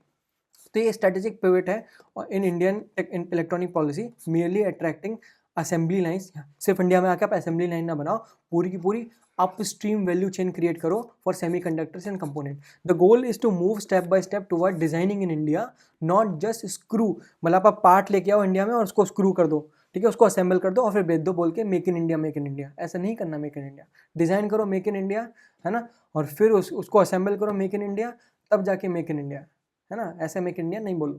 तो इसको प्रमोट करने के लिए इलेक्ट्रॉनिक 2.0 एक स्ट्रेटेजिक शिफ्ट है, जहाँ पर असेंबली इन इंडिया से हम make and design in India बनना चाहते हैं, ठीक है। जहाँ पर इन्होंने मैंने डिस्कस कर दिया, फैक्ट्री से फ्रॉम फैक्ट्रीज टू इकोसिस्टम, हम ISM 2 लॉन्च कर चुके हैं, ठीक है। जो पहली ISM 1 थी वो अट्रैक्ट कर रही थी फैब्स को, फैब्रिकेशंस को, और 80 MP यूनिट्स को, जो फिजिकल चिप प्लांट्स होते हैं, ठीक है। अभी क्या है, ये टारगेट जो SM 2.0 है, ये हिडन लेयर्स को टारगेट करेगी और that keeps those fabs alive. इसके ऊपर हम डेप्थ में बात करेंगे, लेकिन आज नहीं, ठीक है। Capital goods and equipment, India currently import lithography machine, etchers, एक एचिंग प्रोसेस होती है, इसके लिए एचर यूज़ करने पड़ते हैं ना, डिपोजिशन टूल्स, ठीक है। तो ISM 2.2 डिज़ाइन किया, एम क्या करती है कि आप डिज़ाइन और मैन्युफैक्चर करो इक्विपमेंट डोमेस्टिकली, जिससे हमारी ग्लोबल सप्लाई पर डिपेंडेंसी कम हो जाएगी और हम अपनी खुद की डिज़ाइन को जो है हम खुद की इंटेलेक्चुअल प्रॉपर्टी को ऑन कर पाएंगे इन इंडिया, ठीक है। यह इंपॉर्टेंस है इसकी, हम बाद में डिस्कस करेंगे अच्छे से। इसमें मटेरियल कंजप्शन क्या है, चिप, क्योंकि चिप जो है ना बहुत अल्ट्रा प्योर गैसेज यूज़ करती हैं, केमिकल्स, सिलिकॉन वेफर यूज़ करती हैं, तो अगर हम लोकली ये सब चीज़ें प्रोड्यूस करेंगे तो इम्पोर्ट डिपेंडेंसी कम हो जाएगी और सप्लाई चेन डिस्टर्ब नहीं होगी, ठीक है। IPs, intellectual properties and chip design क्या है, move from making chip design abroad to owning the intellectual property India के अंदर। अब इंडिया के अंदर इंटेलेक्चुअल प्रॉपर्टी बनाएंगे हम, फुल स्टैक सेमीकंडक्टर इकोसिस्टम बनना चाहते हैं, जहाँ पर हम डिजाइनिंग भी खुद ही करेंगे, मटेरियल भी खुद ही बनाएंगे, इक्विपमेंट भी खुद ही बनाएंगे और फैब्रिकेशन भी खुद ही करेंगे। तो मेक इन इंडिया 100%।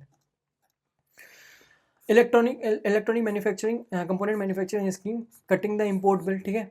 इसमें क्या है, देखो नॉर्मली क्या होता है, इंडिया जो है असेंबल करता है millions of phones, but import करता है उसके जो ब्रेन और ऑर्गन्स हैं बाहर से, जैसे प्रिंटेड सर्किट बोर्ड्स हो गए, कैमरा मॉड्यूल्स हो गए, कनेक्टर्स हो गए, कैपेसिटर्स हो गए, सेंसर्स हो गए, ठीक।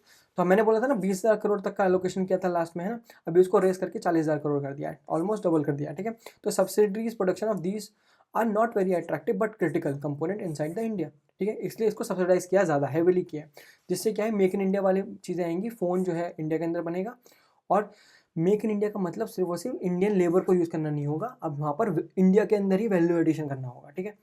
तो 50% और 60% of value could become a genuinely Indian over time, note imported from China और ताइवान, ठीक है। बहुत आसान था ये वाला, है ना, कुछ ऐसा सिखाने वाली चीज़ नहीं थी। Tax exemptions for foreign tech providers, the enablers, bottleneck क्या था, high tech manufacturing need expensive capital goods, तो foreign supplier release machineries to Indian plant face tax complex tax exposure. तो अभी क्या किया, यही फिक्स किया, टैक्स एग्जम्पशन कर दिया for foreign firms providing capital goods, tools और equipment specially in bounded zones, ठीक है, जिसकी वजह से रिड्यूस हो जाएगा entry for global technology leaders. तो यहाँ पर मैसेज कर देना चाह रहा है government, bring your best machine in India, we want tax you, हम तुम्हें टैक्स नहीं लगाएंगे for parking them in India. तो पहले क्या होता था, देखो ये एक बहुत लीगल बड़ा वाला लीगल रिस्क है। देखो कोई बाहर की फॉरेन कंपनी है, एप्पल है, फॉरेन कंपनी है, एप्पल है, इसको थोड़ा बता देता हूँ। ठीक है, और इसका जो मैन्युफैक्चरर है, मान लो फॉक्सकॉन है, ठीक है, जो कि इंडिया के अंदर है, ठीक है। एप्पल का जो स्ट्रेटेजिक मैन्युफैक्चरर है, लार्जेस्ट स्ट्रेटेजिक मैन्युफैक्चरर है, वो फॉक्सकॉन है, ठीक है, ठीक है। तो मान लो एप्पल ने, जो कि एक फॉरेन कंपनी है, उसने मशीनरी प्रोवाइड करी, ठीक है, मशीनरी प्रोवाइड करी मैन्युफैक्चरर को, फॉक्सकॉन को, ठीक है। तो इससे प्रॉब्लम क्या हुई, इन्होंने तो ये प्रोवाइड किया, लेकिन हमारा जो इंडियन सिस्टम है ना, इसको क्या कैसे दिखेगा कि भाई फॉरेन कंपनी एप्पल का जो है ना बिजनेस कनेक्शन है, हमारे मैन्युफैक्चर के साथ, ठीक है, बिजनेस कनेक्शन है। और देखिएगा कि ये क्या यार, ये परमानेंट एस्टेब्लिशमेंट तो नहीं है, ये फॉक्सकॉन जो है एप्पल का परमानेंट एस्टेब्लिशमेंट नहीं है। अगर गलती से भी परमानेंट एस्टेब्लिशमेंट ट्रिगर हो जाता है तो भाई इन फॉरेन कंपनीज को जो है, जो भी ग्लोबल प्रॉफिट होता है ना इन सामान को बेच के, इस जो भी ये मैन्युफैक्चर करेगा आइटम गुड्स, इस पे जो भी प्रॉफिट होगा ना वो शेयर करना पड़ेगा इंडिया के साथ, मतलब उस पर टैक्स देना पड़ेगा इंडिया को, ठीक है। तो इससे बचने के लिए, इस पर्टिकुलर चीज़ से बचने के लिए, इस मैसिव टैक्स रिस्क से बचने के लिए फॉरेन कंपनीज क्या करती हैं, बोलती हैं भाई तुम जो मैन्युफैक्चरर से बोलती हैं कि भाई तुम जो है ना ये एक्सपेंसिव मशीन बाय कर लो, नहीं तो गवर्नमेंट बोल देगी यार ये तो बिजनेस कनेक्शन है, ये परमानेंट एस्टेब्लिशमेंट है, ठीक है, और टैक्स लगा देगी हम पे, तो तुम जो है इसको बाय कर लो। लेकिन बाय भाई बहुत एक्सपेंसिव मशीन होती है, ऐसे थोड़ा बाय हो जाएंगी, ठीक है। तो मैन्युफैक्चरर से क्या होता है, जो इससे क्या है, इंडिया का स्केलिंग, फैक्ट्री स्केलिंग कम हो जाता है। अब इंडिया जो है इंपोर्ट नहीं कर पाता मशीन को, क्योंकि ये लोग जो है ना खरीदने को बोलते हैं, ना कि लीज पे देने को, ठीक है, क्योंकि लीज पे दिया तो बोलेगा कि भाई ये तो परमानेंट एस्टेब्लिशमेंट है, अब पैसा दो, गवर्नमेंट बोलेगी। लेकिन ये बोलते हैं नहीं है, हमें पैसा नहीं देना, तुम जो है ना मैन्युफैक्चरर खरीद लो हमसे ये मशीन, ठीक है, और मशीन खरीदना एक्सपेंसिव होता है, एक्सपेंसिव है। तो यहाँ पर स्केलिंग रुक जाती है फैक्ट्रीज की, फैक्ट्री बननी कम हो जाती है, ठीक है। तो गवर्नमेंट ने क्या किया, 5 साल का इनको टैक्स हॉलीडे दे दिया। यहाँ ये मैंने मेरे ख्याल से लिख नहीं रखा है, ठीक है, इसमें ऐड नहीं है, पर 5 साल का टैक्स हॉलिडे दे दिया। अब बोला फॉरेन फर्म्स को कि यार कोई नहीं, तुम प्रोवाइड करो, तुम कैपिटल गुड्स प्रोवाइड करो, इक्विपमेंट प्रोवाइड करो, टूलिंग प्रोवाइड करो, हम अपने कॉन्ट्रैक्ट मैन्युफैक्चरर को प्रोवाइड करो, कोई दिक्कत नहीं है, पर तुम प्रोवाइड करना है specially in the bonded zones में, ठीक है। बॉन्डेड जोन्स क्या होते हैं कि जो तुम ये मशीन प्रोवाइड करा रहे हो, इसका यूज़ गुड्स बनाने में होगा, ठीक है। और ये जो गुड्स बनाए हैं आपने, ये आप एक्सपोर्ट करने के हिसाब से करना, ठीक है, एक्सपोर्ट के लिए यूज़ करना, ठीक है। तुमने कंट्री के अंदर डालना स्टार्ट कर दिया तो भाई फिर वो सेम चीज़ लग जाएगी, तुम्हें कोई टैक्स एग्जेम्पशन नहीं मिलेगा, फिर वो सेम प्रॉब्लम जो थी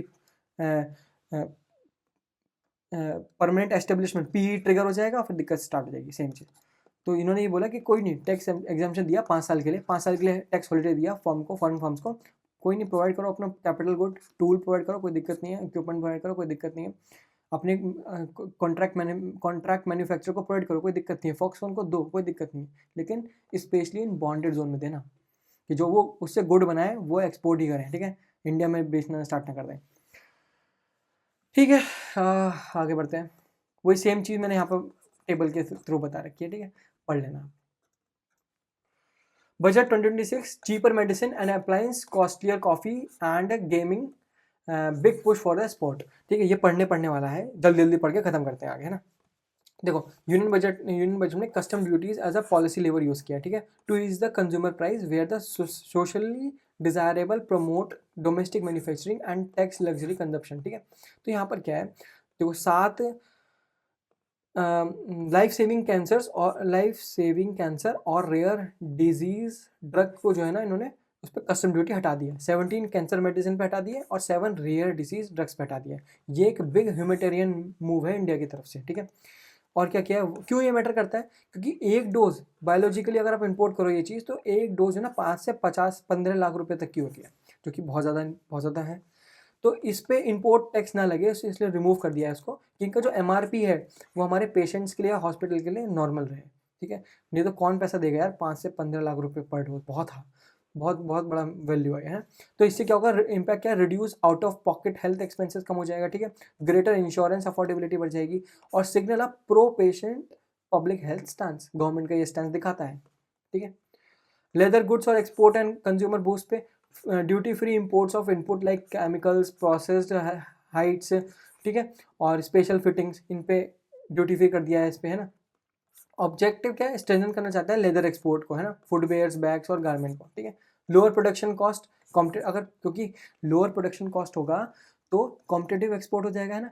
हम जो वियतनाम के एक्सपोर्टर्स हैं, चाइना के एक्सपोर्टर्स हैं, उनके कॉम्पिटेटिव में हम दूसरी कंट्रीज़ के अंदर बेच पाएंगे अपना मटेरियल, है ना, तो लोअर कॉस्ट की वजह से, तो यही फ़ायदा है। डोमेस्टिक शॉपर्स में see cheaper shoes and accessories. Microwave and oven में क्या किया है, BDC consumption basic custom duty exemption कर दिया है on component such as magnetrons और इलेक्ट्रॉनिक्स असेंबलीज में, ठीक है। वो इस चीज़ का हेल्प करेगी, लोअर मैन्युफैक्चरिंग कॉस्ट होगा, पोटेंशियल प्राइस ड्रॉप होगा, सेम चीज़। इसको क्या समझाऊँ, कुछ नहीं समझाना इसमें। आलमंड्स और walnut kitchen inflation is of किया है ना, इन पे भी कस्टम ड्यूटी को रिड्यूस किया है, सेम चीज़। आगे क्या चीज़ कॉस्टली हुई है भाई, जो कॉफ़ी मशीन्स हैं, है ना, वो कॉस्टली हुई हैं, तो कौन हिट होगा इससे, स्टारबक हिट होगा, थर्ड वेव्स, है ना, होटल्स और कॉर्पोरेट ऑफिस हिट होंगे, ठीक है। ये थर्ड वेव क्या है, ये मुझे नहीं पता, ठीक है। हाई कैपिटल कॉस्ट, ठीक है, price year cafe beverages over time, ये मतलब इनका प्राइसेस बढ़ जाएंगे, ठीक है। वीडियो गेम, इस पे भी ड्यूटी एग्जाम्पशन किया है, removed on console part from April 1, remove duty exemption remove, okay duty exemption को रिमूव कर दिया ऑन कंसोल पार्ट्स 1 अप्रैल से, ठीक है। लोकली असेंबल्ड और रिपेयर्ड कंसोल बिकम कॉस्टलियर, और government treat games as a luxury not essential segment में, ज़रूरी नॉन एसेंशियल सेगमेंट में ट्रीट करती है, और लग्जरी क्राइटेरिया में ट्रीट करती है गेमिंग को, ठीक है। इसलिए इसको रिमूव कर दिया है, 1 अप्रैल से रिमूव हो जाएगा, ठीक है। खेलो इंडिया इनिशिएटिव, देखो इसके ऊपर मैंने पुराने न्यूज़पेपर में भी बहुत डिस्कस कर रखा है कि अब जो है हम टूर्नामेंट्स पे ज़्यादा फोकस नहीं करेंगे, हम एथलीट की फुल लाइफ साइकिल मॉडल पर फोकस करेंगे भाई, क्योंकि स्पोर्ट्स सिर्फ खेलना है, एक बैडमिंटन खेल रहे हो तो सिर्फ बैडमिंटन में बैडमिंटन या शटल कॉक प्रोवाइड कराना नहीं है भाई, न्यू एडवांस मैकेनिज्म प्रोवाइड कराना है, बायो मैकेनिज्म प्रोवाइड कराना है, एनालिटिक्स देखने हैं उस पर्टिकुलर पर्सन के, है ना, एथलीट के, न्यूट्रिशन ग्रोथ देखनी है, इंजरीज देखनी है उसकी, इंजरी मैनेजमेंट करना है, और Olympic style high performance centre create करना है जहाँ पर ये सब चीज़ें प्रोवाइड करा पाए कि एथलेटिक जो एथलीट है वो पूरा का पूरा ग्रो हो पाए, है ना, अच्छे से, और फ्यूचर में हमारे लिए ओलंपिक मेडल जीत पाए। अभी कोच फर्स्ट अप्रोच भी करिए, सर्टिफिकेशन कंटिन्यूस ट्रेनिंग प्रोवाइड कराएंगे, है ना, और बेटर पे देंगे और करियर पाथवे देंगे इन कोचेस को भी, है ना। इंफ्रास्ट्रक्चर फोर्ट है, देखो अब हम शॉर्ट टर्म डेवलपमेंट को ना जाके 10 ईयर तक का डेवलपमेंट करना चाहते हैं, infrastructure district level academies create करना चाहते हैं, access to stadium and equipment करना चाहते हैं, यहाँ पर पीपीपी मॉडल का यूज़ करेंगे। मान लो अदानी है फॉर एग्जाम्पल, नहीं रिलायंस ले लो, मोटा भाई है, ठीक है, मोटा भाई जो है ना हेल्प करेंगे गवर्नमेंट को एक स्टेडियम बनाने में, और गवर्नमेंट क्या बोल रही है, तुम्हें हम इंसेंटिव भी प्रोवाइड करेंगे, प्लस तुम्हें ये भी बोलेंगे कि तुम स्टेडियम को जो है ना यूज़ कर सकते हो कॉन्सर्ट के लिए, और अपना नाम दे सकते हो इसको द रिलायंस स्टेडियम ऐसे करके, ठीक है, अपनी खुद की इस पर आईपी रख सकते हो, तो ऐसा बोल रही है, तो तुम पीपी के थ्रू ये भी कर सकते हो। तो ऐसे 10 ईयर इंफ्रास्ट्रक्चर प्लान उन्होंने क्रिएट किया है, जहाँ पर इसका आउटकम क्या होगा कि हमारे पास ज़्यादा मेडल पूल होंगे, है ना, हमारे पास ज़्यादा मेडल आएंगे, प्रोफेशनल स्पोर्टिंग करियर होगा, और private sector growth sponsored growth होगी, ठीक है, कि मोटा भाई भी आएंगे। ये सेम चीज़ मैंने आप बता दिया कि कैंसर मेडिसिन जो है डाउन हो गई है, लेदर के लिए डाउन हो गया, माइक्रोवेव के लिए डाउन हो गया, वॉलनट के लिए डाउन हो गया, लेकिन बढ़ किसके लिए गया, क्या कॉफ़ी के लिए और गेमिंग सोल के लिए, कंसोल्स के लिए बढ़ गया है। Budget extended duty relief TVs के लिए, सीसीटीवीज के लिए, और electronic price get a 2 year shield, इनको 2 ईयर शील्ड मिल गया, ठीक है। This decision is a major relief for Indian consumers and electronic manufacturer, कि गवर्नमेंट ने इफेक्टिवली प्रेस करा है पॉज बटन और potential price hike for the massive gadgets like television, microwave, CCTV cameras और एलईडीज, ये सस्ते होते हुए दिखेंगे यहाँ पर, ठीक है, बजट में ये बताया गया है। Cliffhanger that could have raise the price, जो मोस्ट इलेक्ट्रॉनिक्स होते हैं वो इन असेंबल होते हैं इंडिया में, वो रिलाई किस पे करते हैं, इम्पोर्ट कंपोनेंट पे करते हैं, इम्पोर्टेड कंपोनेंट पे। अभी क्या है, these part enjoy the concessional zero duty, ठीक है, to support the local manufacture, इसकी वजह से ही भाई कम रहता है इसका, है ना, पर ये बेनिफिट क्या है, ये एक्सपायर होने वाला है मार्च 2026 में, इसको ही 2 ईयर और मिला है एक्सटेंशन, ठीक है, अभी 2 साल और कर सकता है, तो ये फायदा हो गया गवर्नमेंट मतलब इनके लिए, लोकल मैन्युफैक्चरर के लिए, ठीक है, और जिसकी वजह से जो टीवी सीसीटीवी इलेक्ट्रॉनिक प्राइस है कम हो जाएंगे, क्योंकि 2 ईयर शील्ड मिल चुकी है, अब इनको कंसेशन मिलता ही रहेगा, ठीक है। तो if the concession ended, import taxes jump हो जाएंगे टू द नॉर्मल रेट, और मैन्युफैक्चर ये जो रेट है किसको पास करेगा, कंज्यूमर को पास करेगा इमीडिएटली, ठीक है। तो बजट रिलीफ दिया गया है, extend this tax break for 2 more years, जिसमें टीवी पे प्राइस स्टेबिलिटी आ जाएगी, माइक्रोवेव और अदर गैजेट्स पे भी, ठीक है, सेम। किस किस पे बोला है, टेलीविजन में कौन सी चीज़ों को इंक्लूड किया है, the open cell panel story, ठीक है। तो इसमें ओपन सेल पैनल्स क्या होते हैं, इट इज़ एलसीडी और एलईडी होता है, एलईडी डिस्प्ले होती है विदाउट एनी केसिंग, इसमें केसिंग नहीं होती, बाहर की कवरिंग नहीं होती है, स्पीकर्स नहीं होते और बैकलाइट नहीं होती, ठीक है, सिर्फ और सिर्फ कोर स्क्रीन मॉड्यूल होता है, ठीक है। वाई दिस मैटर, क्योंकि अगर ये कंपोनेंट अकेला ही 70% of television cost production cost को रखता है, ठीक है, अगर इस पर बढ़ जाएगा वो, तो इनडायरेक्टली जो टीवी का प्राइस है वो 2000 से 5000 रुपये पर यूनिट बढ़ जाएगा ओवरनाइट, तो इसलिए ये देना ज़रूरी है इस पर।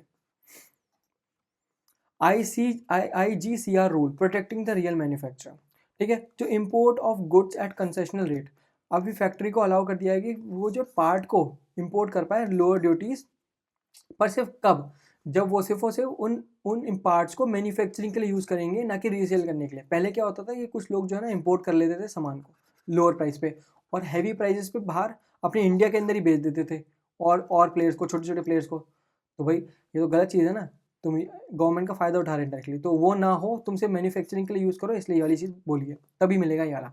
Encourage firms like Dixon technologies to assemble in India rather than import finish Chinese product, ठीक है। मेक इन इंडिया स्ट्रेंथ होगा, कॉम्पिटेटिव बनेगा हमारा प्राइस, ठीक है। बियॉन्ड द टीवीज कौन किसी को बेनिफिट दिया है, 102 आउट ऑफ 124 प्रोडक्ट लाइन को रिलीफ मिला है ये, ठीक है। सीसीटीवी आते हैं, डीवीडीज आती हैं, एलईडीज आती हैं, ऑडियो में माइक्रोफोन रिलेटेड डिवाइस आते हैं, होम अप्लायंस आते हैं, ठीक है। इस पर क्या डिस्कस करना है, अब है budget 2026-27 brings the ease of living, simpler tax and humanitarian relief. तो इसमें क्या हुआ है, ये भी थोड़ा पढ़ने लायक है, इसमें ज़्यादा कुछ खास बताने लायक नहीं है, ठीक है। गवर्नमेंट ने अभी रिप्लेस किया है 6 decade old income tax act 1961 को रिप्लेस किया न्यू वन से, इनकम टैक्स 2025 से, है ना। इफेक्टिवली कब, 1 अप्रैल 2026 से करने वाले हैं, ठीक है। ये क्या करेगा, ये क्रिएट करेगा मॉडर्न, कंसाइज और citizen friendly tax codes instead of endless amending the old one. हम इसको ही अमेंड करते रहते थे, अभी नया सिस्टम आ रहा है पूरा का पूरा। तो इसके अंदर क्या किया है, इसके अंदर रीडिज़ाइन किया है ITR फॉर्म्स को, ठीक है। अब ITR फॉर्म जो है ना विल बी नोटिफाइड सून, और ये प्री फिल्ड हुआ करेंगे बैंक की तरफ से, ब्रोकर्स की तरफ से या म्यूचुअल फंड की तरफ से, क्योंकि हम जैसे ऑर्डिनरी सिटीजन्स जो है ना मैनुअल एरर बहुत ज़्यादा करते हैं, तो ये सब चीज़ें ना हो इसलिए प्री फिल्ड डाटा आएगा by the banks, brokers and mutual funds. अभी जो हमने ये चीज़ पढ़ी रखी थी, टैक्स ईयर कॉन्सेप्ट जो है, हमने टैक्स ईयर कॉन्सेप्ट लेके आए। पहले क्या था, प्रीवियस ईयर या असेसमेंट ईयर यूज़ करते थे, इसकी वजह से कन्फ्यूजन क्रिएट होता था। अभी जो टैक्स ईयर होगा, जो मेन ईयर होगा, उसको टैक्स ईयर बोलेंगे सीधे, और कोई कन्फ्यूजन खत्म, सॉरी। तो less confusion, fewer mistakes and fast filling for millions of tax payer. Staggered deadlines and extension revision window करिए। तो पहले क्या होता था, 31 जुलाई में पोर्टल क्रैश हो जाता था, नॉर्मली यही होता था, ठीक है।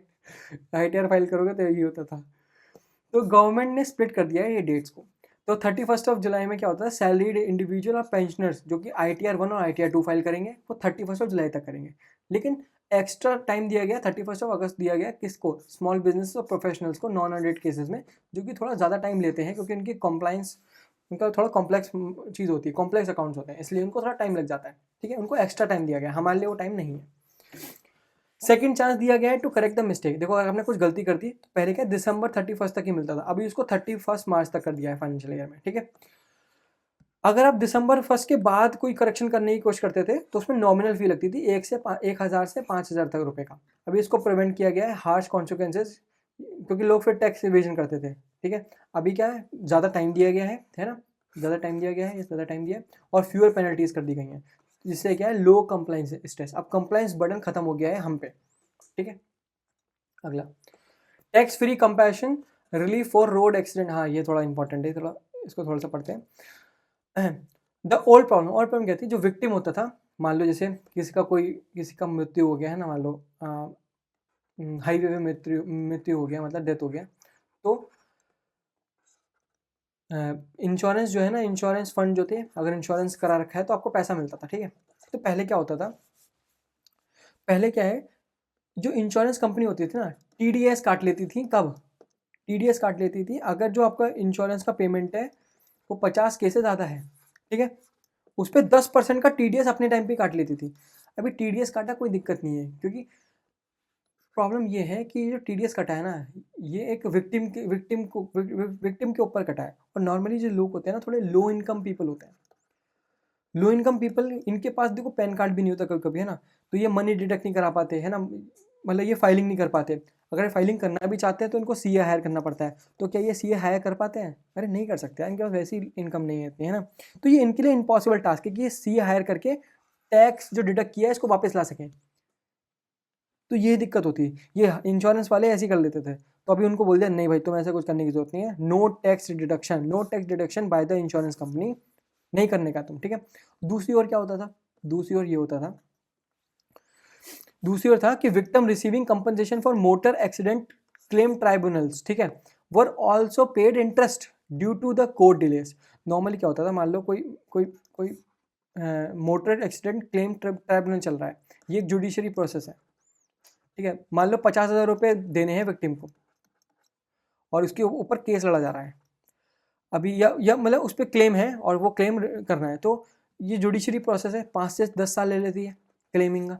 तो इसमें क्या होता था, क्योंकि 5 से 10 साल लिया, बिकॉज हमारी जुडिशरी थोड़ी स्लो है, तो उसकी पेनल्टी इनको क्यों दी जाए, तो इसलिए जो है ये पर ईयर 6 to 7%, ये जो एंटिटी है पर ईयर 6 to 7 ईयर जो है एक्स्ट्रा पेमेंट देते थे, प्लस करके देते थे विक्टिम को। अभी विक्टिम को क्या पैसा मिलेगा, विक्टिम को मिलेगा 50,000 रुपये प्लस 6 से 7% एक्स्ट्रा ऑन दिस 50,000 रुपये फॉर टोटल ईयर्स जितना ईयर डिले हुआ, ठीक है। तो 6 से 7% एक्स्ट्रा मिलता था। अभी ये तो हो गया हमारा पॉइंट ऑफ व्यू। अभी आ जाता है टैक्स डिपार्टमेंट। अभी टैक्स डिपार्टमेंट बोलता है अरे भाई ये तुम्हारा जो है ना, ये तुम्हारी टैक्सेबल इनकम है, ये जो इंटरेस्ट है ना तुम्हारा टैक्सेबल इनकम है, तो तुम्हारा टैक्स कटेगा। तो ये क्या चीज़ दिखा रही थी, ये चीज़ दिखा रही थी कि यार गवर्नमेंट जो है ना दूसरे की मजबूरी का भी फ़ायदा उठा रही है। मतलब पैसा तुम वहाँ से पैसा काट रही है जहाँ पर तुम्हें पैसा नहीं काटना चाहिए, है ना? जहाँ पर तुम्हें टीडीएस नहीं करना चाहिए, वो टैक्सेबल इनकम नहीं है इनडायरेक्टली यार, वो विक्टिम को रिलीफ प्रोवाइड कराने के लिए, है ना? वो इमीडिएट रिलीफ प्रोवाइड कराने के लिए, तुम्हारे प्रॉफिट के लिए नहीं है। तो गवर्नमेंट ने वहाँ पर ईज़ ऑफ किया 100% exemption on interest from the accidental compensation. अगर एक्सीडेंट्स के कंपनसेशन से कुछ पैसा मिलता है, एक्स्ट्रा इंटरेस्ट मिलता है जो कि 6 to 7% होता है, उस पर कोई भी टैक्स देने, उस पर कोई भी टीडीएस नहीं कटेगा, उस पर 100% एग्जम्पशन है। तो गवर्नमेंट यहाँ पर एक अच्छा इंस्टेंस रख रही है अपना, ठीक है। तो compensation is a support for a tragedy, not for a profit, ठीक है। ट्रेजेडी के लिए है यार, वो प्रॉफिट के लिए नहीं है। गवर्नमेंट प्रॉफिट देख रही है यहाँ पर भी। तो taxing interest that arose only because the legal system was slow. भाई जुडिशरी सिस्टम तुम्हारा स्लो है तो हम क्यों टैक्स दें उसका, है ना? तो इसलिए ये एक अनजस्ट प्रोसेस थी जिसको चेंज कर दिया, ठीक है, रिलीफ प्रोवाइड करा दिया। आगे वही सेम चीज़ है, ठीक है, पढ़ लेना। बजट टाइटिंग SGB रूल्स, ठीक है। Tax free gold now only for original buyers, ठीक है। देखो जो सोवेनियर गोल्ड बॉन्ड्स होते थे, अभी पहले क्या होता था, ये एक लूप होल था, डायरेक्ट लूप होल पे चलते हैं, ठीक है। ओल्ड रूल क्या था भाई, एक SGB है, अगर आपने उसे 8 साल तक अपने पास होल्ड करके रखा तो कैपिटल गेन क्या होगी, वो टैक्स फ्री हो जाएगी। जो भी आप कैपिटल कमाओगे, जो भी एक्स्ट्रा पैसा कमाओगे, वो जो भी आपका कैपिटल गेन होगा वो टैक्स फ्री हो जाएगा, ठीक है। अगर आप उसे 8 साल तक होल्ड करके रखते हो, ठीक है। पर this is widely interpreted to apply to any holder. पहले क्या, ये हर एक होल्डर पे होता था। मान लो, क्योंकि ये जो SGBs होते हैं ना, ये मार्केट ट्रेडेबल होते हैं, मार्केट में ट्रेड कर सकते हो। अभी मैंने मान लो 5 साल तक अपने पास रखा, मैं ओरिजिनल होल्डर था। फिर 5 साल के बाद किसी दूसरे बंदे को मुझे पैसों की जरूरत पड़ी, मैंने पैसे उसे उठा लिए और किसी और को दे दिया। अभी वो सिर्फ 3 साल तक रखे और फिर रिडीम कराए RBI से और बोले कि भाई देखो, ये जो बॉन्ड है, ये SGB है, इस पे तो मुझे तो प्रिंसिपल है वो तो दोगे ही दोगे, प्लस जो टैक्स है, जो कैपिटल गेन है, उस पर कोई टैक्स भी नहीं काटोगे, वो भी दोगे, ठीक है। तो पहले यही होता था, फर्क नहीं पड़ता कि किसके पास है, कौन इसका ओरिजिनल होल्डर है या कौन इसका अभी होल्डर बना है, जस्ट अभी बना है, फर्क नहीं पड़ता। गवर्नमेंट RBI को देना पड़ता था, पूरा का पूरा प्रिंसिपल भी देगा और पूरा पूरा कैपिटल भी देगा, उस पर कोई टैक्स नहीं काटेगा, ठीक है। even if the bond was bought yesterday from the stock market at the discounted price, ठीक है, तो गवर्नमेंट RBI को तब भी देना पड़ता था। अभी क्या रूल बनाया 1 अप्रैल से कि the tax exemption is now exclusive to the original subscriber only if you bought the bond in the primary market. अगर प्राइमरी इशू से या RBI से बैंक से खरीदा है तो ही, और तुम जो है उसको फाइनल रिडेम्पशन तक रखो, 8 ईयर्स तक रखो, तभी वो जो कैपिटल गेन है वो टैक्स फ्री है, टैक्स एग्जम्प्टेड है। अगर बीच में चेंज कर दिया या सिर्फ 5 साल तक रखा या मेच्योरिटी से पहले आपने रिडीम कर लिया तो कोई टैक्स बेनिफिट नहीं होगा on the capital gain. Simple. If you buy SGB from the secondary market you will not get the tax exemption if you hold it till the maturity. अगर आप मेच्योरिटी तक भी होल्ड करके रखो तब भी नहीं मिलेगा। यू हैव टू पे capital gain tax like any other financial assets, ठीक है। अभी प्रीमेच्योर एक्सिट पे भी पेनल्टी थी, ठीक है, तो है। तो अगर आप कोई बंदा 5 साल के बाद प्रीमेच्योरली 5 साल के बाद प्रीमेच्योरली हटना चाहता है तो तब भी उसको टैक्स एग्जम्पशन मिलता था। लेकिन अब क्या बोल दिया है RBI ने, नहीं अभी नहीं होगा। अभी आपको एक तो ओरिजिनल होल्डर होना चाहिए और उसको 8 साल तक होल्ड करके रखना होना चाहिए, तब ही एलिजिबल है एग्जम्पशन के लिए। अगर वो 6 से 7 साल भी हुआ ना तो भी एलिजिबल नहीं रहेगा, ठीक है। To enjoy the tax free gold return investor must lock the fund for 8 years fully. Early exit fully taxable, आपको टैक्स देना पड़ेगा अगर आप अर्ली एग्जिट मारते हो तो। और वो टैक्स कैसे देना पड़ेगा, अगर लॉन्ग टर्म में तो 12.5 के हिसाब से देना पड़ेगा, शॉर्ट टर्म में तो 20% के हिसाब से देना पड़ेगा, और इनकम टैक्स पे आप जो टैक्स दोगे वो स्लिप टैक्स के ऊपर दोगे, ठीक है। How the arbitrage game is did. तो गोल्ड प्राइस ये था, आपने डिस्काउंटेड मार्केट से उठाया, आपने जो है सेकेंडरी मार्केट से उठाया 6800 पर ग्राम पे, ठीक है। अभी इन्वेस्टर ने इतने बॉन्ड पे किया और वो वेट करे मैच्योरिटी का, तो पहले जो है 7,000 रुपये मिलते थे और अप्रिशिएशन नहीं मिलता था, ठीक है, क्योंकि गोल्ड प्राइस 7,000 है अभी, तो एंटायर प्रॉफिट टैक्स फ्री हो जाता है। लेकिन अभी जो रियलिटी है वो नहीं, अभी आपको सेम प्रॉफिट जो है 12.5 पे देना पड़ेगा LTCG पे।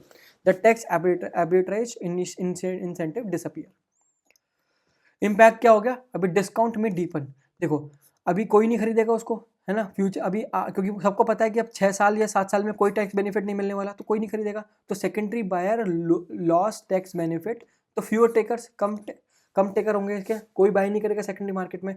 तो जो सेलर होगा ना उसको और डिस्काउंट देना पड़ेगा टू एग्जिट द बॉन्ड, ठीक है। तो liquidity in older SGB series में वीक हो जाएगी, ठीक है। अब नहीं मिलेगा आपको। नॉर्मली क्या होता था, 7 साल वाले होते थे वो बेच देते थे अच्छे प्रॉफिट पे, कम डिस्काउंट करके, और दूसरे खरीद लेते थे। अब वो पॉसिबल नहीं है। if you bought in the primary issue and do not sell and hold till 8 years, तो ही आपको वो टैक्स बेनिफिट मिलेगा, नहीं तो नहीं मिलेगा, आपको नॉर्मल तरीके से करना पड़ेगा। हाँ, ये लास्ट है, ठीक है, ये लास्ट है India plan fewer but bigger bank high level panel to drive consolidation and global capital. ये आर्टिकल आउटलाइन करता है strategic road map aimed at transforming India's banking sector from a collection of many medium-sized banks into the powerhouse of fewer but bigger global scale institution. तो government is forming a high level committee, government high level committee बना रही है। क्यों बना रही है? क्योंकि वो रीराइट करना चाहती है रूल्स ऑफ बैंकिंग। वो 3 क्रिटिकल एरिया पे फोकस्ड है, कंसोलिडेशन पे, वोटिंग राइट पे, फॉरेन इन्वेस्टमेंट पे, ठीक है। अब एक एक करके पढ़ते हैं। द बिग बैंक स्ट्रेटेजी, क्योंकि अगर हमें विकसित भारत बनाना है बाय 2047, तो बैंक को जो है ना मैसिव बैलेंस शीट रखनी पड़ेगी। पर करंटली जो SBI तक का SBI जो इंडिया का लार्जेस्ट बैंक है, उसकी भी जो बैलेंस शीट है वो रिलेटिवली स्मॉलर है। किससे? JP मॉर्गन से या चाइना का ICBC से। तो स्मॉल बैंक कैन नॉट ये इजीली मैसिव फंड प्रोवाइड नहीं करा सकते, मैसिव फंड नहीं दे सकते फॉर मैसिव प्रोजेक्ट्स, जैसे बुलेट ट्रेन का करना है, सेमीकंडक्टर प्लांट करना है, ठीक है, ग्रीन एनर्जी ग्रिड को बनाना है, इसके लिए नहीं दे सकते पैसे, SBI तक नहीं दे सकते, ऐसा बोल रहे हैं ना। तो एक सिंगल लार्ज लोन जो है अपनी खुद की लेंडिंग लिमिट तक एग्जॉस्ट कर सकता है। एक सिंगल लार्ज लोन इतनी लिमिट एग्जॉस्ट कर सकता है। तो द सॉल्यूशन क्या है? जो PSB है, PSB को मर्ज करेंगे। अब the committee will examine merging small PSB banks into the larger, मतलब बहुत सारे बैंक्स को मिलाएगी और एक बड़ी कैपिटल बैलेंस शीट क्रिएट कर देगी। अब वो जो बैलेंस शीट है वो हेल्प करेगी फंड करने में, ठीक है। जैसे एग्जांपल हमने देखा है, दीना बैंक और विजया बैंक जो है बैंक ऑफ बड़ौदा बना था। तो अभी गोल क्या है? 4 से 5 ग्लोबली साइज्ड इंडियन बैंक को जो है who is capable of under writing for $1 billion project single handedly, ऐसा कर पाए, ठीक है। इफेक्टिव गेन क्या होगा? बिगर बैंक्स जो है अचीव कर पाएंगे बेटर कैपिटल डिप्लॉयमेंट एफिशिएंसी, तो वो ज़्यादा मनी लैंड कर पाएंगे, है ना। और उस ठीक है, बस ये ज़्यादा मनी लैंड कर पाएंगे। अगला, द वोटिंग राइट रिफॉर्म। पहले क्या होता था? यहाँ पर वोटिंग राइट की बात आ रही है, ठीक है। अभी क्या है, अलाइन कर रहे हैं हम सब चीज़ों को, skin in the game with the control, ठीक है। प्राइवेट बैंक्स में क्या होता है? वोटिंग राइट की बात कर रहा हूँ, शेयर राइट की नहीं। वोटिंग राइट, शेयर राइट 74 होता है प्राइवेट में, लेकिन वोटिंग राइट 26% पे कैप होता है, ठीक है। रिगार्डलेस ऑफ कितनी भी आपकी शेयर होल्डिंग हो, आपको प्राइवेट बैंक के अंदर वोटिंग राइट 26% ही मिलेगा। तो एग्जाम्पल समझिए, इफ द फॉरेन इन्वेस्टर, अगर फॉरेन इन्वेस्टर 40% शेयर ले लेता है किसी बैंक में, पर उसके पास पावर तब भी 26 रहेगी, तो वो बोलता है यार मैं तो अपना पैसा डाल रहा हूँ, मैं रिस्क ले रहा हूँ owning the 40% in the bank, पर मेरी वॉइस को 26% ही क्यों लिमिट करा है, ये आर्ग्यू करता है इन्वेस्टर।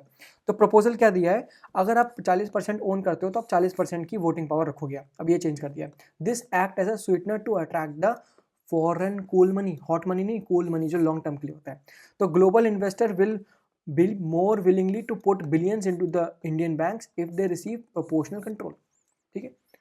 अब ज़्यादा पैसा आएगा। रिव्यूइंग फॉरेन ओनरशिप FDI, अब यहाँ पर क्या है? शेयर्स की बात कर रहा है। The committee aims to replace the ad hoc approval with the clear and uniform rules. तो PSB में था, करंट FDI की कैपेसिटी कितनी है, कैप कितना है? 20% बस। तो पैनल में explore raising this limit to attract the global capital को इंक्रीज करने के लिए ये जो पर्टिकुलर लिमिट है इसको भी इंक्रीज किया जा सकता है, एंड रिड्यूस कर सकते हैं the need for tax paying funded recapitalisation, ठीक है। तो प्राइवेट बैंक क्या है? Present system approvals are inconsistent and unpredictable. तो प्रपोज क्या है? प्रिडिक्टेबल रेगुलेटरी फ्रेमवर्क बनाएंगे, सो ग्लोबल बैंक जैसे सिटी बैंक और HSBC हैं वो प्लान कर पाएंगे अपनी लॉन्ग टर्म इन्वेस्टमेंट इसके अंदर, ठीक है। वाई नाउ, अभी क्यों करना पड़ा? जो कि हाईलाइट किया है by the Amitabh Chaudhary, Axis bank के CEO ने, कि डिपॉजिट क्रंच आ रखा है, ठीक है। लोग क्या कर रहे हैं, जो इंडियन पीपल हैं वो बैंक में ना पैसा जमा करके म्यूचुअल फंड में डाल रहे हैं या स्टॉक मार्केट में डाल रहे हैं, क्योंकि उनको लगता है वहाँ से ज़्यादा रिटर्न आएगा। बैंक कितना देता है? 2.5%, 3%, 4% पर इतना देता है। ये कितना रिटर्न देते हैं? 12%। स्टॉक मार्केट तो पता नहीं कितना दे सकता है ना। तो इसकी वजह से जो है ना हमारा डिपॉजिट अपॉन जीडीपी रेशियो बहुत कम हो जाता है, ठीक है। और क्रेडिट अपॉन जीडीपी रेशियो भी कम हो जाता है, और क्रेडिट अपॉन डिपॉजिट रेशियो भी कम हो जाता है। हमने ये डिस्कस किया था एक बार अपने न्यूज़ में, है ना, बहुत अच्छे से। तो ये कम हो जाता है, जो कि गलत है, नहीं होना चाहिए।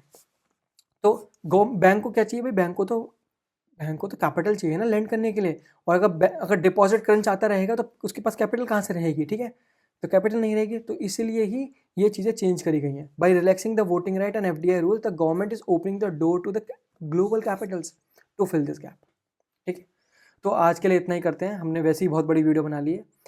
और मैं देखो अभी जो कल की न्यूज़ आते रहेंगे, कल का न्यूज़पेपर आएगा, तो जो थर्ड ऑफ फेब का आया, तो मैं उसमें थोड़ी थोड़ी यूनियन बजट की वीडियो, यूनियन बजट की भी न्यूज़ डालता रहूँगा धीरे धीरे करके, है ना। तो हम और भी चीज़ें कवर कर पाएंगे, और फिर अलग से सीरीज़ भी लेके आऊँगा, तो उसमें बहुत कुछ डेप्थ में पढ़ पाएंगे। तो अगर आपको वीडियो पसंद आई हो तो वीडियो को लाइक कर देना, मेरे चैनल को सब्सक्राइब कर देना, और ये वीडियो को शेयर भी कर देना कि मेरे चैनल की भी ग्रोथ हो। Thank you.